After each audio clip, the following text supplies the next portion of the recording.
A grease-stained hero's impossible stand. When protection meets power. In the glittering heart of La Mer restaurant, surrounded by champagne and violin strings, a widowed maintenance worker faces an impossible choice. Walk away from danger with his 7-year-old daughter safe beside him, or step into the path of 3 corporate enforcers hunting a terrified journalist. What no one knows, not the sneering diners, not the suited predators, not even the woman he's about to save, is that Caleb Mercer's calloused hands once dismantled threats most people only see in movies. Tonight, the ghosts of his past collide with the corporation that destroyed his future. 1 porcelain spoon, 3 trained aggressors. And a reckoning years in the making. If you want to see how far this story reaches, hit that like button and drop a comment telling me what city you're watching from. Let's make this go global. The chandelier light caught the grease under Caleb Mercer's fingernails like tiny dark stars. He'd scrubbed his hands 3 times in the La Mer employee restroom, but engine oil had a way of clinging to skin, burrowing into the whorls of fingerprints, marking a man for what he was. The soap dispenser, Italian marble, probably cost more than his monthly rent, mocked him with its lavender-scented foam. "Daddy, your hands are still dirty," Maya observed from her perch on the closed toilet lid, her 7-year-old voice carrying that matter-of-fact clarity children wielded like scalpels. "I know, sweetheart." Caleb dried his hands on the monogrammed towel, leaving faint smudges on fabric that cost more per square inch than his work shirts. Some things don't wash off easy. Maya swung her legs, her patent leather shoes, thrift store finds he'd polished until they gleamed, clicking against the porcelain. She'd folded 17 paper cranes during his shift tonight, her small fingers working with the concentration of a surgeon. The cranes sat in a neat row on the bathroom counter, white origami birds keeping watch while her father tried to scrub away evidence of honest work. "Mr. Castellanos said we could sit in the back room until you're done," Maya said, adjusting the red ribbon in her dark hair. "He has cookies." Caleb smiled despite the exhaustion pressing down on his shoulders. "Did he now?" "The fancy kind, with chocolate inside." She pronounced chocolate with exaggerated precision, the way she did when trying to impress adults with her vocabulary. "But I said we should wait for you. You always say not to take food from strangers." "Mr. Castellanos isn't a stranger, Maya. He's just particular." Caleb crouched down to her eye level, ignoring the protest from his knees. 42 wasn't old, but 12-hour shifts made joints lie about their age. "But you're right to wait. Thank you for being patient." The truth was that La Mer's executive chef, Marco Castellanos, had been more than particular when he'd called about the walk-in freezer malfunction. He'd been damn near apoplectic, his accent thickening with every degree the temperature climbed. "The Dover sole, the foie gras. Everything is ruined if you cannot fix this immediately." So Caleb had done what he always did, packed Maya into his ancient Honda Civic, grabbed his toolbox, and arrived within 20 minutes. The freezer motor had been fighting a losing battle against a refrigerant leak and a compressor gasket that had given up the ghost sometime around the previous Tuesday. 3 hours later, with Maya asleep in the break room and his hands coated in industrial grease, he'd coaxed the machine back to life. Castellanos had gripped his shoulder with surprising strength for a man who spent his days wielding spatulas. "You are a miracle worker, Mr. Mercer. An artist." "Just a repair tech," Caleb had replied, but the chef had pressed $200 bills into his palm, double the emergency call fee, and insisted he take Maya to the dining room for dessert once the evening rush ended. Now, at 10:47 p.m. on a Thursday night, the dining room hummed with the kind of wealth Caleb usually observed from a distance. He pushed through the kitchen's swinging doors with Maya's hand tucked safely in his, trying not to track motor oil onto floors that probably cost more to maintain than his daughter's entire college fund. The restaurant glowed like the inside of a jewelry box. Crystal chandeliers threw fractured rainbows across white tablecloths. A string quartet occupied the corner near the floor-to-ceiling windows, their instruments singing something classical and vaguely mournful. The air smelled of truffle and saffron and money, that particular scent of places where a single meal cost more than Caleb made in a week. Maya's eyes went wide. She'd seen nice restaurants before, but La Mer existed in a different stratosphere entirely. This was where CEOs celebrated mergers and politicians brokered deals over 30-year scotch. The kind of place where Caleb's work uniform, navy coveralls with Mercer maintenance embroidered over the breast pocket, marked him as clearly as a scarlet letter. "Mr. Mercer!" Castellanos emerged from the kitchen like a maestro taking the stage, his white chef's coat immaculate despite the chaos Caleb knew lurked behind those doors. "And the beautiful Miss Maya! Come, come! I have prepared something special." He led them past tables of diners who glanced up with varying degrees of curiosity and disdain. Caleb felt their eyes catalog him. The grease stains, the worn boots, the calloused hands. He'd grown used to it. Invisible most of the time, occasionally noticed when something broke and needed fixing. The world was full of people who relied on men like him while pretending men like him didn't exist. Maya, bless her heart, noticed none of it. She walked with her chin up, counting the chandeliers under her breath, a habit she'd developed after her mother died, turning anxiety into arithmetic. 1, 2, 3, 4, 5. "Here," Castellanos announced, gesturing to a small table near the emergency exit. Not the best seat in the house, but private, away from the main floor's scrutiny. "For my favorite repair technician and his lovely daughter." The table was set with actual silverware, cloth napkins folded into swans, and a small vase holding a single white rose. Maya gasped softly, her fingers hovering over the napkin swan like it might fly away. "This is too much," Caleb started, but Castellanos waved him off. "Nonsense. You saved $5,000 of fish and a very expensive chef's sanity. This is the least I can do." He winked at Maya. "I will bring you the chocolate soufflé. But you must promise me something, pequeña." Maya looked up at him, solemn as a judge. "What?" "You must tell me if it is the best dessert you have ever tasted. The truth, yes? A chef needs honest critics." "I promise," Maya said, and Castellanos retreated to the kitchen with a satisfied smile. Caleb settled into his chair, hyper-aware of how his coveralls contrasted with the crisp linens and polished silver. But Maya's joy was worth the discomfort. She picked up the napkin swan with careful hands, studying its folds, already mentally deconstructing how to recreate it with her paper. "Daddy, look at the wings," she whispered, and Caleb's chest tightened with a familiar ache. Sarah had loved origami. Before the fire, before the hospital, before the funeral with a child-sized coffin he still saw in nightmares. Sarah had filled their small apartment with paper cranes, flowers, dragons. She taught Maya the basic folds when their daughter was barely 5, their hands working together over colored paper while Caleb made dinner in their cramped kitchen. "She would have loved this place," Maya said quietly, reading his mind the way she sometimes did. "Yeah, baby, she would have." They sat in comfortable silence, the kind only possible between people who'd survived grief together. Caleb's eyes wandered the dining room, a habit he couldn't break. Former special operations training didn't fade just because you traded tactical gear for a toolbox. He cataloged exits, main entrance, kitchen, emergency door beside their table. Noted security cameras, 4 visible, probably 2 more hidden. Assessed potential threats with the automatic precision of a man who'd spent a decade teaching others how to survive the unsurvivable. Nothing threatening here, just wealthy people digesting expensive meals, their biggest concern whether the wine paired properly with the duck. Then his gaze snagged on table 12. 3 men in dark suits surrounded a woman like sharks circling prey. Their body language was wrong, too close, too tight, blocking sight lines to the rest of the restaurant. The woman sat rigid, her hands flat on the table, her face pale under the chandelier light. She was maybe 35, dark hair pulled back, wearing a blazer that suggested professional but not wealthy. A working woman like him, just with a different collar color. One of the men leaned in, speaking close to her ear. She flinched. Caleb's hand stilled on the menu. "Daddy?" Maya had pulled out her paper, already starting a new crane. "What's wrong?" "Nothing, sweetheart, just looking around." But his instincts were screaming. The men weren't touching the woman, weren't overtly threatening, but their positions were deliberate. The one on her right blocked the camera angle. The one on her left cut off her path to the aisle.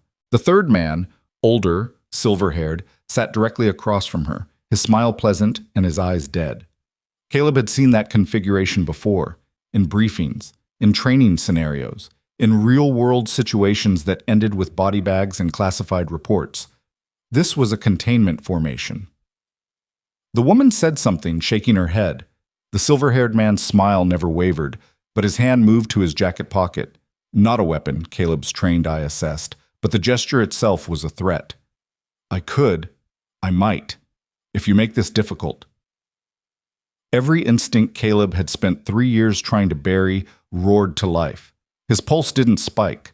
That was the first thing they taught you in special operations, emotional regulation under pressure. But his awareness sharpened. He tracked the restaurant manager, a thin man in an expensive suit, who glanced toward table 12 and quickly looked away. Complicit or threatened? Hard to say. The woman stood abruptly. The men stood faster.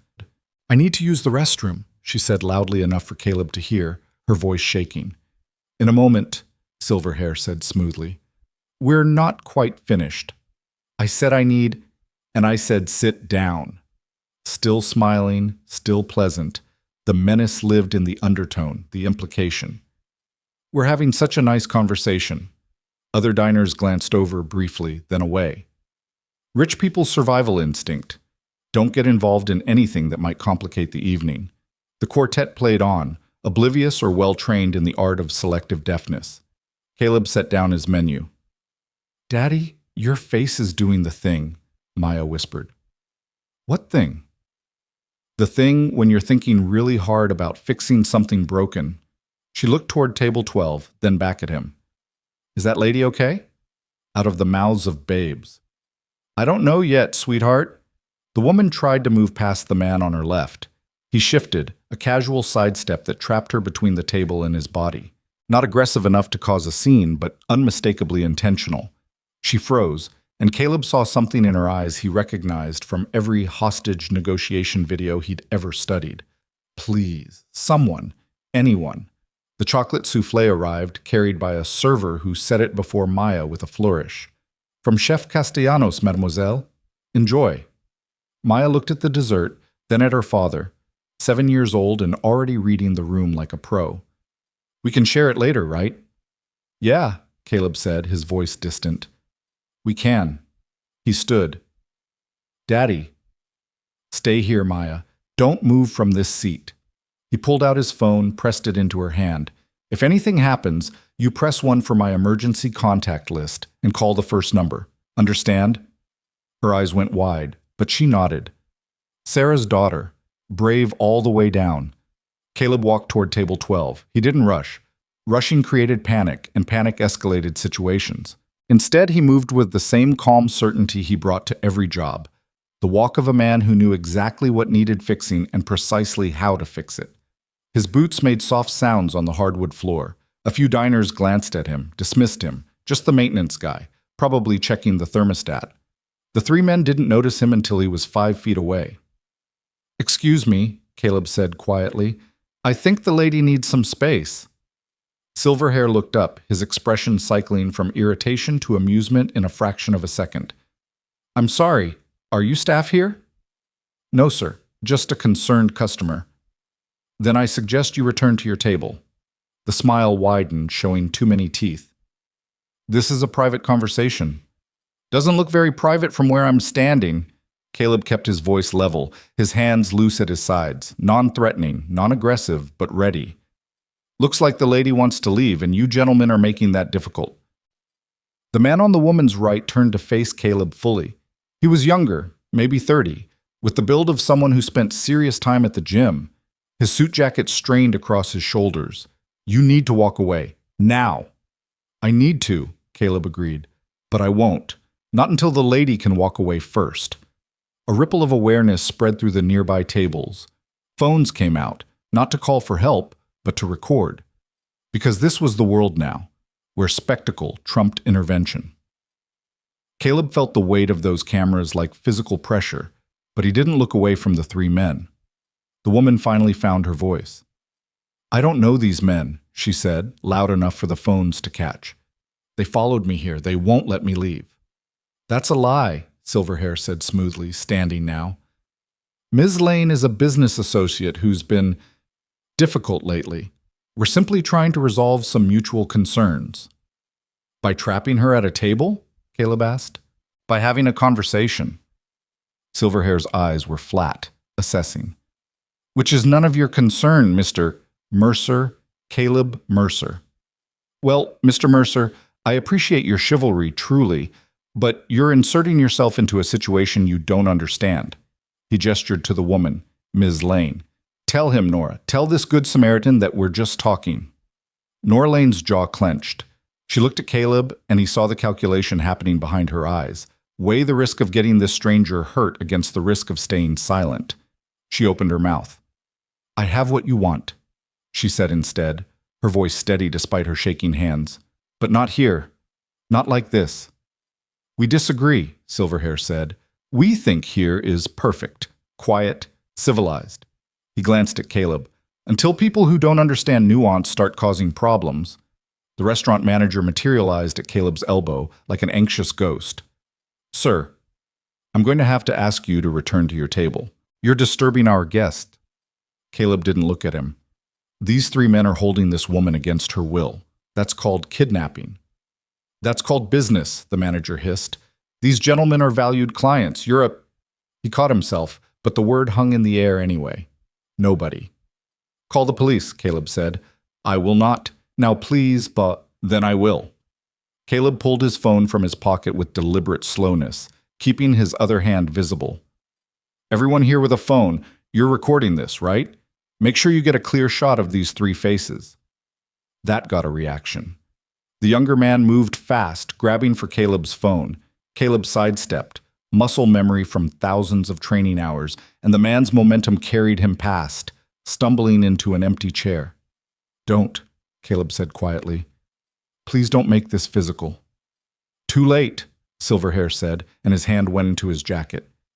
The world slowed down. Caleb's mind cataloged the threat in milliseconds. Hand position, trajectory, likely weapon location. Not a gun, too public, too risky. But something.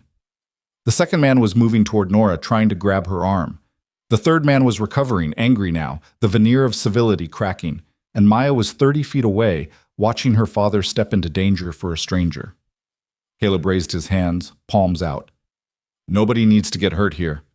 The lady wants to leave. Let her leave. We all go home safe.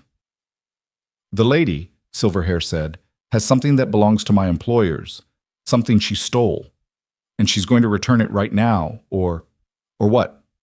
The voice came from the kitchen doors.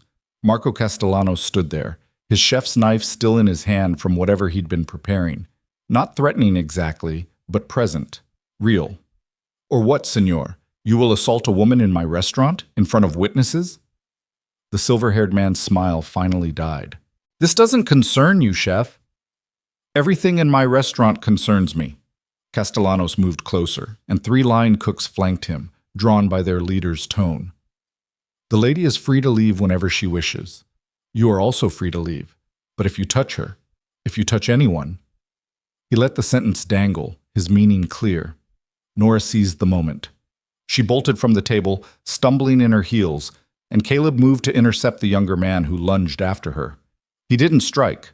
That would be assault, would give them legal ammunition. He simply planted himself between threat and target, his body a wall. Move! The younger man snarled. No. They locked eyes. The younger man had muscle, had aggression, probably had training, but Caleb had something else, something that showed in his stillness, in the calm certainty of his stance. This wasn't his first confrontation, wasn't even his 100th. Sir, I'm calling the police, the manager said, finally caving to social pressure and documenting phone cameras. Good, Caleb said. Call them. This lady is being threatened. By you! Silverhair's composure was fracturing. You're the one causing problems, assaulting my associates. I haven't touched anyone. Every person here with a phone can confirm that. And they could. Caleb had been careful. No contact, no escalation. Just positioning, presence, and the iron will of a man who'd learned long ago that violence was a last resort, but sometimes last resorts became necessary. Nora reached the kitchen doors, Castellanos stepping aside to let her through. "She's safe," the chef called. "Your business here is finished." Silverhair's face went dark. "You have no idea what you've done," he said, looking at Caleb. "No idea who you're messing with." "Probably not," Caleb agreed, "but I know what I'm stopping." The younger man looked ready to throw a punch anyway, consequences be damned, but Silverhair caught his arm. "Not here. Not now." He straightened his tie, the gesture almost funny in its absurdity, a man clinging to the illusion of control. "But this isn't over." "It is for tonight," Caleb said. Sirens wailed in the distance, growing closer. Someone must have called 911 before the manager made up his mind. The three men exchanged glances, calculating odds, weighing options. Then, moving as one unit, they turned and walked toward the main entrance, their retreat orderly but unmistakably a retreat. The restaurant exhaled collectively. Caleb walked back to his table on legs that wanted to shake but didn't. Maya sat exactly where he'd left her, the chocolate soufflé untouched, her face pale. "Is it over?" she whispered. "Yeah, baby, it's over." But even as he said it, even as he pulled his daughter close and felt her small heartbeat against his chest, Caleb knew he was lying. Whatever this was, whatever Nora Lane had stumbled into, it wasn't over. It was just beginning, Chad. The police arrived in a storm of blue lights and bureaucratic efficiency. Two officers, one older and skeptical, one younger and eager, took statements from everyone who'd witnessed the confrontation. The phones helped. Dozens of videos from dozens of angles, all showing the same thing. Three men cornering a woman, a maintenance worker intervening, a tense standoff resolved without violence.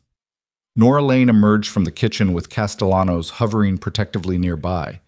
She'd composed herself, pulled her professional armor back on, but Caleb could see the cracks. Her hands trembled when she showed her ID to the officers. Her voice wavered when she explained that she was an investigative journalist working on a story about corporate negligence. "These men," she said, pointing to the now empty Table 12, "work for Raven Ridge Holdings. I've been investigating their properties for 6 months, documenting safety violations, interviewing tenants. They want my research. They've been pressuring me." The older officer, Martinez according to his name tag, frowned. "Pressuring how?" "Following me, showing up at my apartment, my office, making it clear they know my schedule, my routines." She swallowed hard. "Tonight I thought a public place would be safer. I was wrong." "Did they threaten you directly?" "Not in words you could prosecute, but the implication was clear." She looked at Caleb. "If this man hadn't intervened..." She didn't finish the sentence. Didn't need to. Martinez turned to Caleb, his eyes sharp with the assessment of a cop who'd seen his share of situations. "And you are?" "Caleb Mercer. I was here with my daughter, saw what was happening, stepped in." "Just like that? You didn't know Ms. Lane?" "Never met her before tonight." Brave or stupid, Martinez studied him with uncomfortable intensity. "You former military, Mr. Mercer?" Caleb hesitated a fraction too long. "Something like that." "Something like that," Martinez repeated. "Uh-huh. Well, something like that just prevented what could have been a kidnapping. Miss Lane, you want to press charges?" "Against who? They're gone. And even if you found them, their lawyers would bury me." Nora's laugh was bitter. "That's how Raven Ridge operates. Legal threats, intimidation, making problems disappear." "Not if we have evidence," the younger officer said. "We've got multiple witnesses, video footage." "Of what? 3 men having a conversation that made a woman uncomfortable? Their lawyers will argue it was a business meeting, my word against theirs." She pressed her palms against her eyes. "I know how this works. I've watched them do it 100 times." Caleb had stayed quiet, giving Maya a reassuring smile while the adults talked. But something Nora said nagged at him. Raven Ridge Holdings. The name triggered a memory, dark and sharp. "What exactly does Raven Ridge Holdings do?" he asked. Nora looked at him, surprised. "They're a property management corporation. They own apartment buildings across the city, mostly low-income housing, but they don't maintain them. Broken heaters, faulty wiring, structural issues they ignore until someone gets hurt, or..." She stopped. "Why?" Caleb's throat tightened. Where's their headquarters? Downtown, the Raven Ridge Tower on 5th. Why? 5th Street, where the Westbrook Apartments used to stand before the fire, before the faulty electrical panel that Caleb had complained about 3 times to the building management, before the flames that took Sarah while he was across town on an emergency call, unable to reach her, unable to save her, before his whole world burned down. Mr. Mercer? Martinez was watching him closely. You okay? Fine. The word came out strangled. I used to live in a Raven Ridge property, before it burned.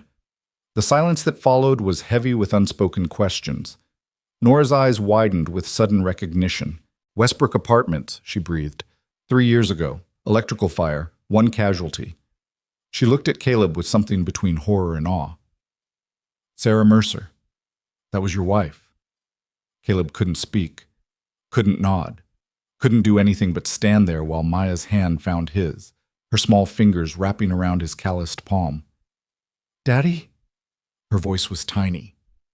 Can we go home? Yes. They needed to go home. Needed to leave this glittering restaurant and its dangerous memories, and the woman whose investigation was dredging up everything Caleb had spent 3 years trying to bury. But Nora was still talking, her words tumbling out in a rush. I have the records, the inspection reports they falsified, the complaints they ignored. Westbrook Apartments had 17 code violations in the 6 months before the fire. 17. And Raven Ridge's legal team made them all disappear. Her voice cracked. I'm so sorry. I'm so sorry about your wife. Lane, Martinez said gently, you should come to the station, file a formal report. Even if we can't prosecute tonight, we can start a paper trail. A paper trail? She repeated dully. Right, because that's worked so well before. It's a start, the younger officer insisted. Caleb knew he should leave, should take Maya home, tuck her into bed, forget this entire night happened. But something in Nora's defeated posture, in the way she held herself like a woman expecting the next blow, kept him rooted in place. What would it take, he heard himself ask, to make charges stick, to actually hold them accountable? Nora looked at him. Proof. Real proof. Not just complaints and violations, but evidence of systematic negligence, criminal intent, and probably a miracle. But you have something, Caleb said. Something they want badly enough to corner you in public.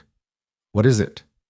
She glanced at the officers, then back at Caleb, calculating, deciding. I have a source, she said finally. Someone inside Raven Ridge. They gave me files, communications between executives and city inspectors, payments to make violations disappear, internal memos showing they knew about dangerous conditions and chose profit over safety. It's everything. Enough to bring down the company and put people in prison. Then why? Because my source disappeared 2 days ago, and now these men are hunting me, trying to recover the evidence before I can publish. She straightened her shoulders. But I won't give it to them. I can't. Too many people have been hurt. Caleb thought about Sarah, about Maya growing up without her mother, about all the other families living in Raven Ridge properties right now, trusting that the walls around them were safe, that the people managing their homes valued human life over quarterly profits. Where's the evidence now? He asked. Safe. Hidden. Nora managed a grim smile. I'm paranoid, but I'm not stupid. It's somewhere they'll never find it, backed up in multiple locations. Martinez cleared his throat. Ms. Lane, anything you tell us could be relevant to an ongoing investigation. There is no investigation, she cut him off. Not yet. Not until I publish. Then you'll have plenty to investigate. She looked at Caleb. Thank you, for tonight. You didn't have to do that. Yes, I did. She understood. He could see it in her eyes, the recognition of someone who carried their own weight of responsibility, their own mountains of regret. If you ever want to talk about Westbrook, about Raven Ridge, about any of it, here's my card. She pressed a business card into his hand. Nora Lane, investigative journalist, with a phone number and email address. Simple, professional, dangerous. Caleb pocketed it without looking at it. Come on, Maya. Let's go home. They left La Mer 20 minutes later, after final statements and contact information exchanges. Castellanos pressed a box into Caleb's hands, the chocolate souffle, carefully packaged, along with $200 he refused to take back. "For your trouble," he insisted, "and for being the kind of man who helps when others look away." The drive home was quiet. Maya dozed in the passenger seat, exhausted by stress and late hours. Caleb drove on autopilot, his mind churning through the night's events. He'd left that life behind, the tactical planning, the threat assessment, the physical interventions. After Sarah died, after the funeral where his special operations buddies showed up in dress uniforms and said nothing because there was nothing to say, Caleb had walked away from it all, turned in his credentials, packed up his gear, and became exactly what he appeared to be, a widowed single father with a toolbox and a Honda Civic. Fixing things was simpler, cleaner. A broken furnace didn't require split-second life or death decisions. A faulty compressor didn't leave you wondering if you'd made the right call, if someone was alive because of your training or dead despite it. But tonight, muscle memory had taken over. Training he couldn't forget even if he tried. And for a few minutes, in that glittering restaurant, Caleb had been who he used to be. It terrified him. He pulled into the parking lot of their apartment building, a modest complex, not Raven Ridge owned. He'd checked 3 times before signing the lease, and carried his sleeping daughter upstairs. She mumbled something about paper cranes and chocolate, then settled back into dreams. Caleb tucked her in, kissed her forehead, and sat on the edge of her bed in the dark. Sarah's photo smiled at him from the nightstand, taken at Maya's 4th birthday party, her face lit with joy, her arms around their daughter. 2 years before the fire, before everything ended. "I don't know what to do," he whispered to the photo. "I promised myself I was done, that I'd keep Maya safe, keep our life simple. But Sarah, they killed you. They killed you and walked away, and now they're still out there, still cutting corners, still choosing profit over people." The photo didn't answer. It never did. Caleb pulled out Nora Lane's business card, studying it in the dim light from the hallway. One phone call. That's all it would take to step back into the fire, to risk everything he'd built in the 3 years since Sarah's death, the stability, the safety, the quiet life where Maya could grow up without fear. But what kind of life was it really, if men like those at Table 12 operated with impunity? If corporations like Raven Ridge could kill with negligence and face no consequences? What kind of man would he be if he walked away? He thought about Maya's question at dinner, so innocently asked, "Is that lady okay?" And his answer, "I don't know yet, sweetheart." Now he did know. That lady wasn't okay. Wouldn't be okay until her story was told, her evidence revealed, her sources' sacrifice honored. Caleb looked at his daughter, peaceful in sleep, and made a decision that felt like stepping off a cliff. Tomorrow, he'd call Nora Lane. Tonight, he sat vigil in the dark, keeping watch over the last good thing in his life, and wondered if doing the right thing would cost him everything again. Outside, the city hummed with its usual night sounds: sirens, traffic, the distant rumble of trains. Somewhere out there, 3 men in suits reported their failure to employers who didn't accept failure. Somewhere out there, Nora Lane sat in her apartment, guarding secrets that could topple an empire or get her killed. And somewhere out there, in the records of Raven Ridge Holdings, Sarah Mercer remained a statistic. 1 casualty, acceptable losses in the pursuit of profit. Caleb's thoughts curled into fists, then deliberately relaxed. Control. Always control. That was the first lesson, the last lesson, the only lesson that mattered when the world tried to push you toward violence. But control didn't mean inaction. It meant choosing your moment, planning your approach, fixing what was broken with precision and care. And Raven Ridge Holdings was very, very broken. Caleb stood, checked the locks on the door twice, set the security alarm he'd installed himself, and finally allowed himself to sleep. His dreams were filled with fire and paper cranes, with Sarah's laugh and Maya's tears, with 3 men in suits and a woman who refused to give up. In the morning, everything would change. But tonight, for a few more hours, they were safe. That would have to be enough. Morning came with the smell of burnt toast and Maya's determined humming from the kitchen. Caleb found her standing on the step stool he'd built last year, carefully scraping blackened bread over the sink while her cereal sat forgotten on the counter. "I wanted to make you breakfast," she announced without turning around. "Like Mom used to." Caleb's chest constricted. "That's sweet, baby, but you know the rules about the toaster. I'm 7 now, almost 8. She abandoned the burnt toast and climbed down, her expression serious in that way children got when they were trying to prove their maturity. "And you were sad last night. I heard you talking to Mom's picture." There was no point denying it. Maya had inherited Sarah's intuition along with her dark eyes and stubborn chin. "I was thinking about some things. About the scary men at the restaurant.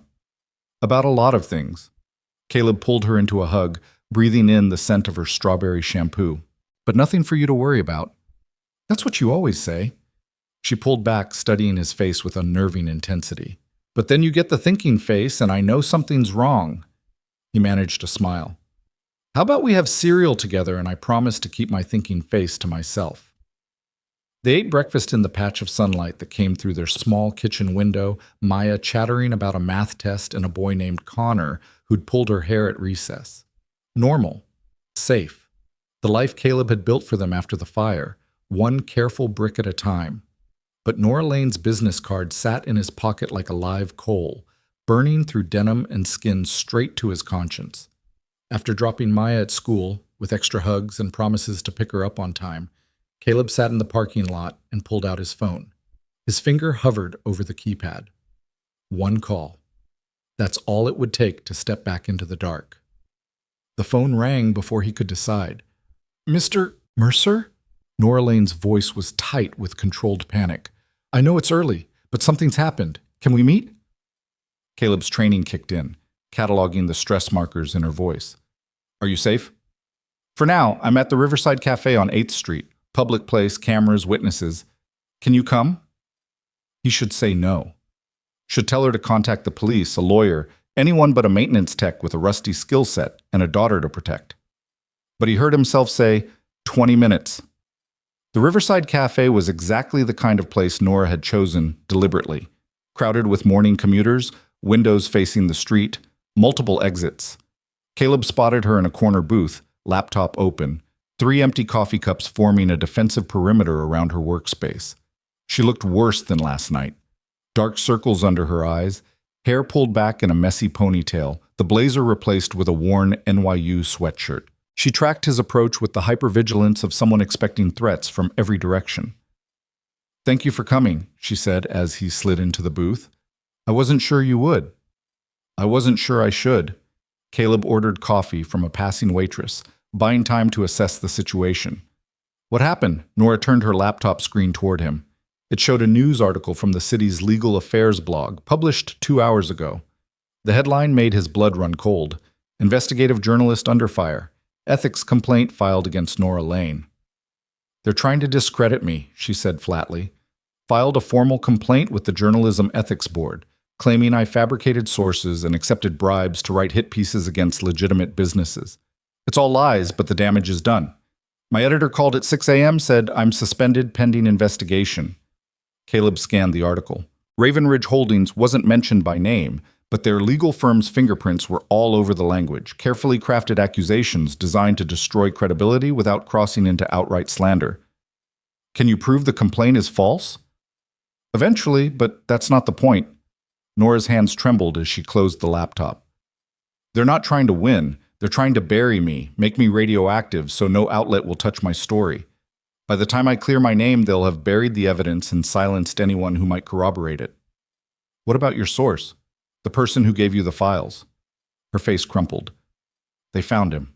Marcus Chen, a former Raven Ridge accountant who couldn't live with what he knew anymore. He's in the hospital. Mugging gone wrong, according to the police report, but he was beaten specifically in ways that destroy your ability to testify. Broken jaw, damaged vocal cords, traumatic brain injury." She wiped her eyes angrily. "They destroyed him, and now they're coming for me." Caleb felt the familiar cold calculation settling over him, the tactical mind he'd tried to retire. "Do you still have the evidence?" "Yes. Backed up in 3 separate locations, encrypted, safe." She met his eyes. "But I can't publish. Not suspended, not with my credibility in shreds. No editor will touch it. And even if they did, Raven Ridge's lawyers would bury it in litigation before anyone read past the headline. Then what do you need from me? The question hung between them, heavy with implications. Nora looked at him, really looked at him, seeing past the grease-stained coveralls to something harder underneath. Last night, the way you moved, the way you assessed that situation, she leaned forward. You're not just a maintenance tech, are you? I fix things for a living. That's not what I asked. Caleb took a slow sip of coffee, buying time. The waitress refilled his cup without being asked, gave them a curious glance, moved on. Around them, the cafe hummed with ordinary morning sounds, coffee grinding, conversations about weather and traffic and weekend plans. Normal people living normal lives. I used to do something else, he said finally, before my wife died, before Maya became my whole world. I trained people in high-risk de-escalation, worked with security teams, private contractors, anyone who needed to handle dangerous situations without them exploding into violence. Special forces? Adjacent, civilian contractor mostly, the kind of work that doesn't show up on LinkedIn. He set down his cup carefully. But that was a different life. I walked away from it. Why? Because I couldn't save the person who mattered most. The words came out raw. I was across town teaching rich executives how to survive kidnapping scenarios while my wife burned to death in a building I'd complained about a dozen times. What good is all that training if you can't protect your own family? Nora's expression softened. I'm sorry, I shouldn't have. You need to understand something. Caleb cut her off, his voice hard. I have a 7-year-old daughter who's already lost her mother. If I get involved in this, if I help you go after Raven Ridge, there's a very real chance she loses her father too. These people kill. They just use lawyers and accidents instead of guns. But the result's the same. I know, and I wouldn't ask if I had any other option. Nora pulled a USB drive from her pocket, set it on the table between them. But this isn't just about my story anymore. Marcus is in a coma because he tried to do the right thing. Your wife is dead because Raven Ridge valued profit over safety. And right now, this very second, there are families living in their properties, children sleeping in rooms with faulty wiring, elderly people in buildings with broken fire suppression systems who have no idea they're one electrical surge away from disaster. The USB drive sat there like a small black accusation. Caleb didn't touch it. What's on there? Everything. Communications proving Raven Ridge executives knew about dangerous conditions and chose to ignore them. Payments to city inspectors to falsify reports. Internal memos putting dollar values on human lives, calculating that settling wrongful death suits was cheaper than actual repairs. Her voice dropped. And a list. Every property they own, every violation they've hidden, every family at risk right now. Caleb's jaw clenched. How many properties? 47 buildings across the city, over 3,000 units, roughly 8,000 people, give or take. She pushed the USB drive closer. 8,000 people who need someone to care more about their lives than their own safety. It was a hell of a guilt trip, and they both knew it. But that didn't make it less true. If I take that, Caleb said slowly, if I look at what's on there, I'm committing. No halfway. I either help you burn Raven Ridge to the ground, or I walk away right now and never look back. There's no middle ground in something like this. I know. And you're asking me to risk my daughter's father. I'm asking you to risk yourself so 8,000 other people don't have to bury their loved ones the way you buried your wife. Nora's eyes were fierce. I'm asking you to be the person you trained to be, the one who steps into danger so others don't have to. Caleb thought about Maya, safe in her classroom, learning long division and practicing her spelling words. He thought about Sarah, who'd believed in him even when the nightmares came, who'd understood that some people were built to stand between the innocent and the cruel. He thought about the photo on Maya's nightstand and the promise he'd made to it last night. He picked up the USB drive. What do you need me to do? Relief flooded Nora's face. First, we verify what I have. Second, we find a way to make it public in a way they can't suppress or discredit. Third, we make sure you live long enough to see it through. Caleb pocketed the drive. Those men from last night, they're not going to stop. They'll escalate. I know. That's why I need... She hesitated. I need someone who knows how to handle threats, how to see them coming, how to keep you alive while you finish this. Caleb finished the thought. That's what you're really asking. You don't just need an ally. You need protection. Yes. He should walk away. Should go pick up Maya early from school, take her to the park, make pancakes for dinner, and forget this conversation ever happened. 8,000 people was a number, abstract and distant. Maya was real, present, his. But Sarah had been one person in one building, and her death had been just as preventable, just as profitable for Ravenridge to ignore. I can't be with you 24/7, Caleb said. I have responsibilities, a daughter to raise, a business to run, but I can teach you awareness, give you protocols, help you stay ahead of their next move. That's more than I hoped for. And in return, I need something from you. Nora straightened. Name it. When this is over, when you publish, when Ravenridge falls apart under federal investigation and public outrage, Caleb's voice went quiet. I need you to make sure Sarah's name is in there, not as a statistic, as a person. A wife, a mother, an artist who filled our apartment with paper cranes and died because someone decided a $1,000 electrical panel repair wasn't worth the expense. Tears spilled down Nora's cheeks. I promise. They sat in silence for a moment, the weight of their agreement settling over them like armor. Around them, the cafe continued its oblivious morning routine. People worried about deadlines and dry cleaning and whether the rain would hold off through lunch. None of them knew that in this corner booth, two people had just declared war on a corporation that killed with spreadsheets and legal briefs. So where do we start? Nora asked, wiping her eyes. Caleb's mind was already working through scenarios, threat assessments, contingencies. We start with the assumption that they're watching you. Phone, email, credit cards, all compromised. We assume they know where you live, where you work, your routines. That's comforting. It's realistic. Fear keeps you careful, and careful keeps you alive. He pulled out a pen, started writing on a napkin. You're going to need to ghost for a while. New phone, new email, cash only. Stay with friends or family, somewhere they wouldn't expect. I don't have family in the city, and after this ethics complaint, most of my friends think I've lost my mind. Caleb had expected that. Isolation was standard operating procedure for corporate intimidation. Then we find you a safe house, somewhere off the grid, nowhere connected to your name. With what money? I'm suspended without pay and my savings are, I have some set aside. At her shocked look, he added, emergency fund. For emergencies. This qualifies. I can't take your money. You're not taking it. You're borrowing it. We're partners in this now, remember? He finished writing, slid the napkin across. This is a list of basic supplies you'll need. Prepaid phones, laptop with clean operating system, encrypted messaging apps. There's a tech shop on Waverly that deals in cash, no questions. Go there today. Nora studied the list. You've done this before. Different context, same principles. Human predators follow patterns whether they're wearing suits or carrying weapons. He checked his watch. I need to pick up Maya from school in 4 hours. Before then, I'm going through what's on this drive, figuring out exactly what we're dealing with. And then?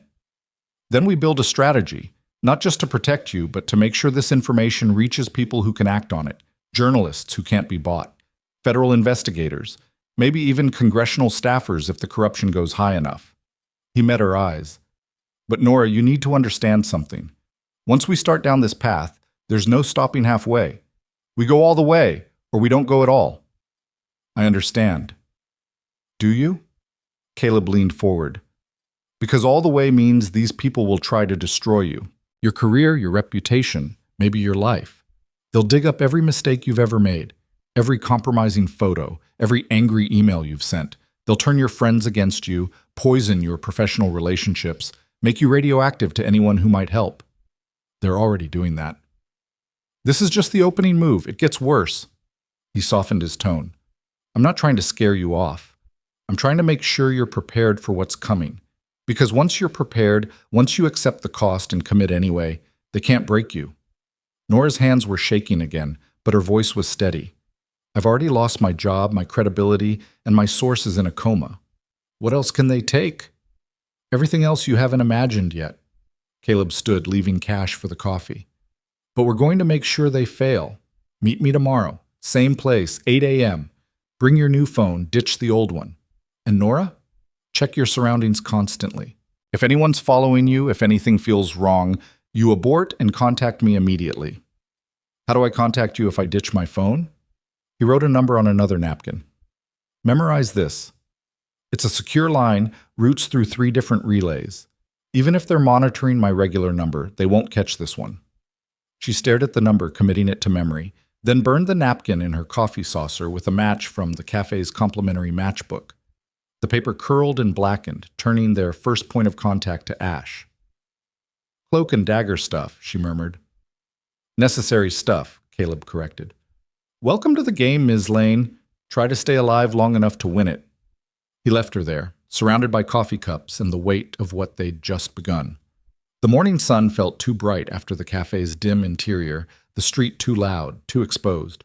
Caleb's awareness expanded automatically, cataloging potential threats. Cars parked too long, pedestrians moving wrong, sightlines and ambush points his civilian brain wanted to ignore, but his training couldn't. He made it 3 blocks before he spotted the tail. Gray sedan, 2 cars back, matching his turns too precisely. Driver alone, professional, keeping proper distance. Not obvious enough to spook an untrained target. But Caleb wasn't untrained, and the tail's presence meant everything he'd told Nora was already true. They were being watched. Caleb didn't react, didn't speed up or take evasive action. Instead, he drove exactly as a civilian would. Steady speed, proper signals. Heading toward the industrial district where his next repair job waited. Let them think they were invisible. Let them grow complacent.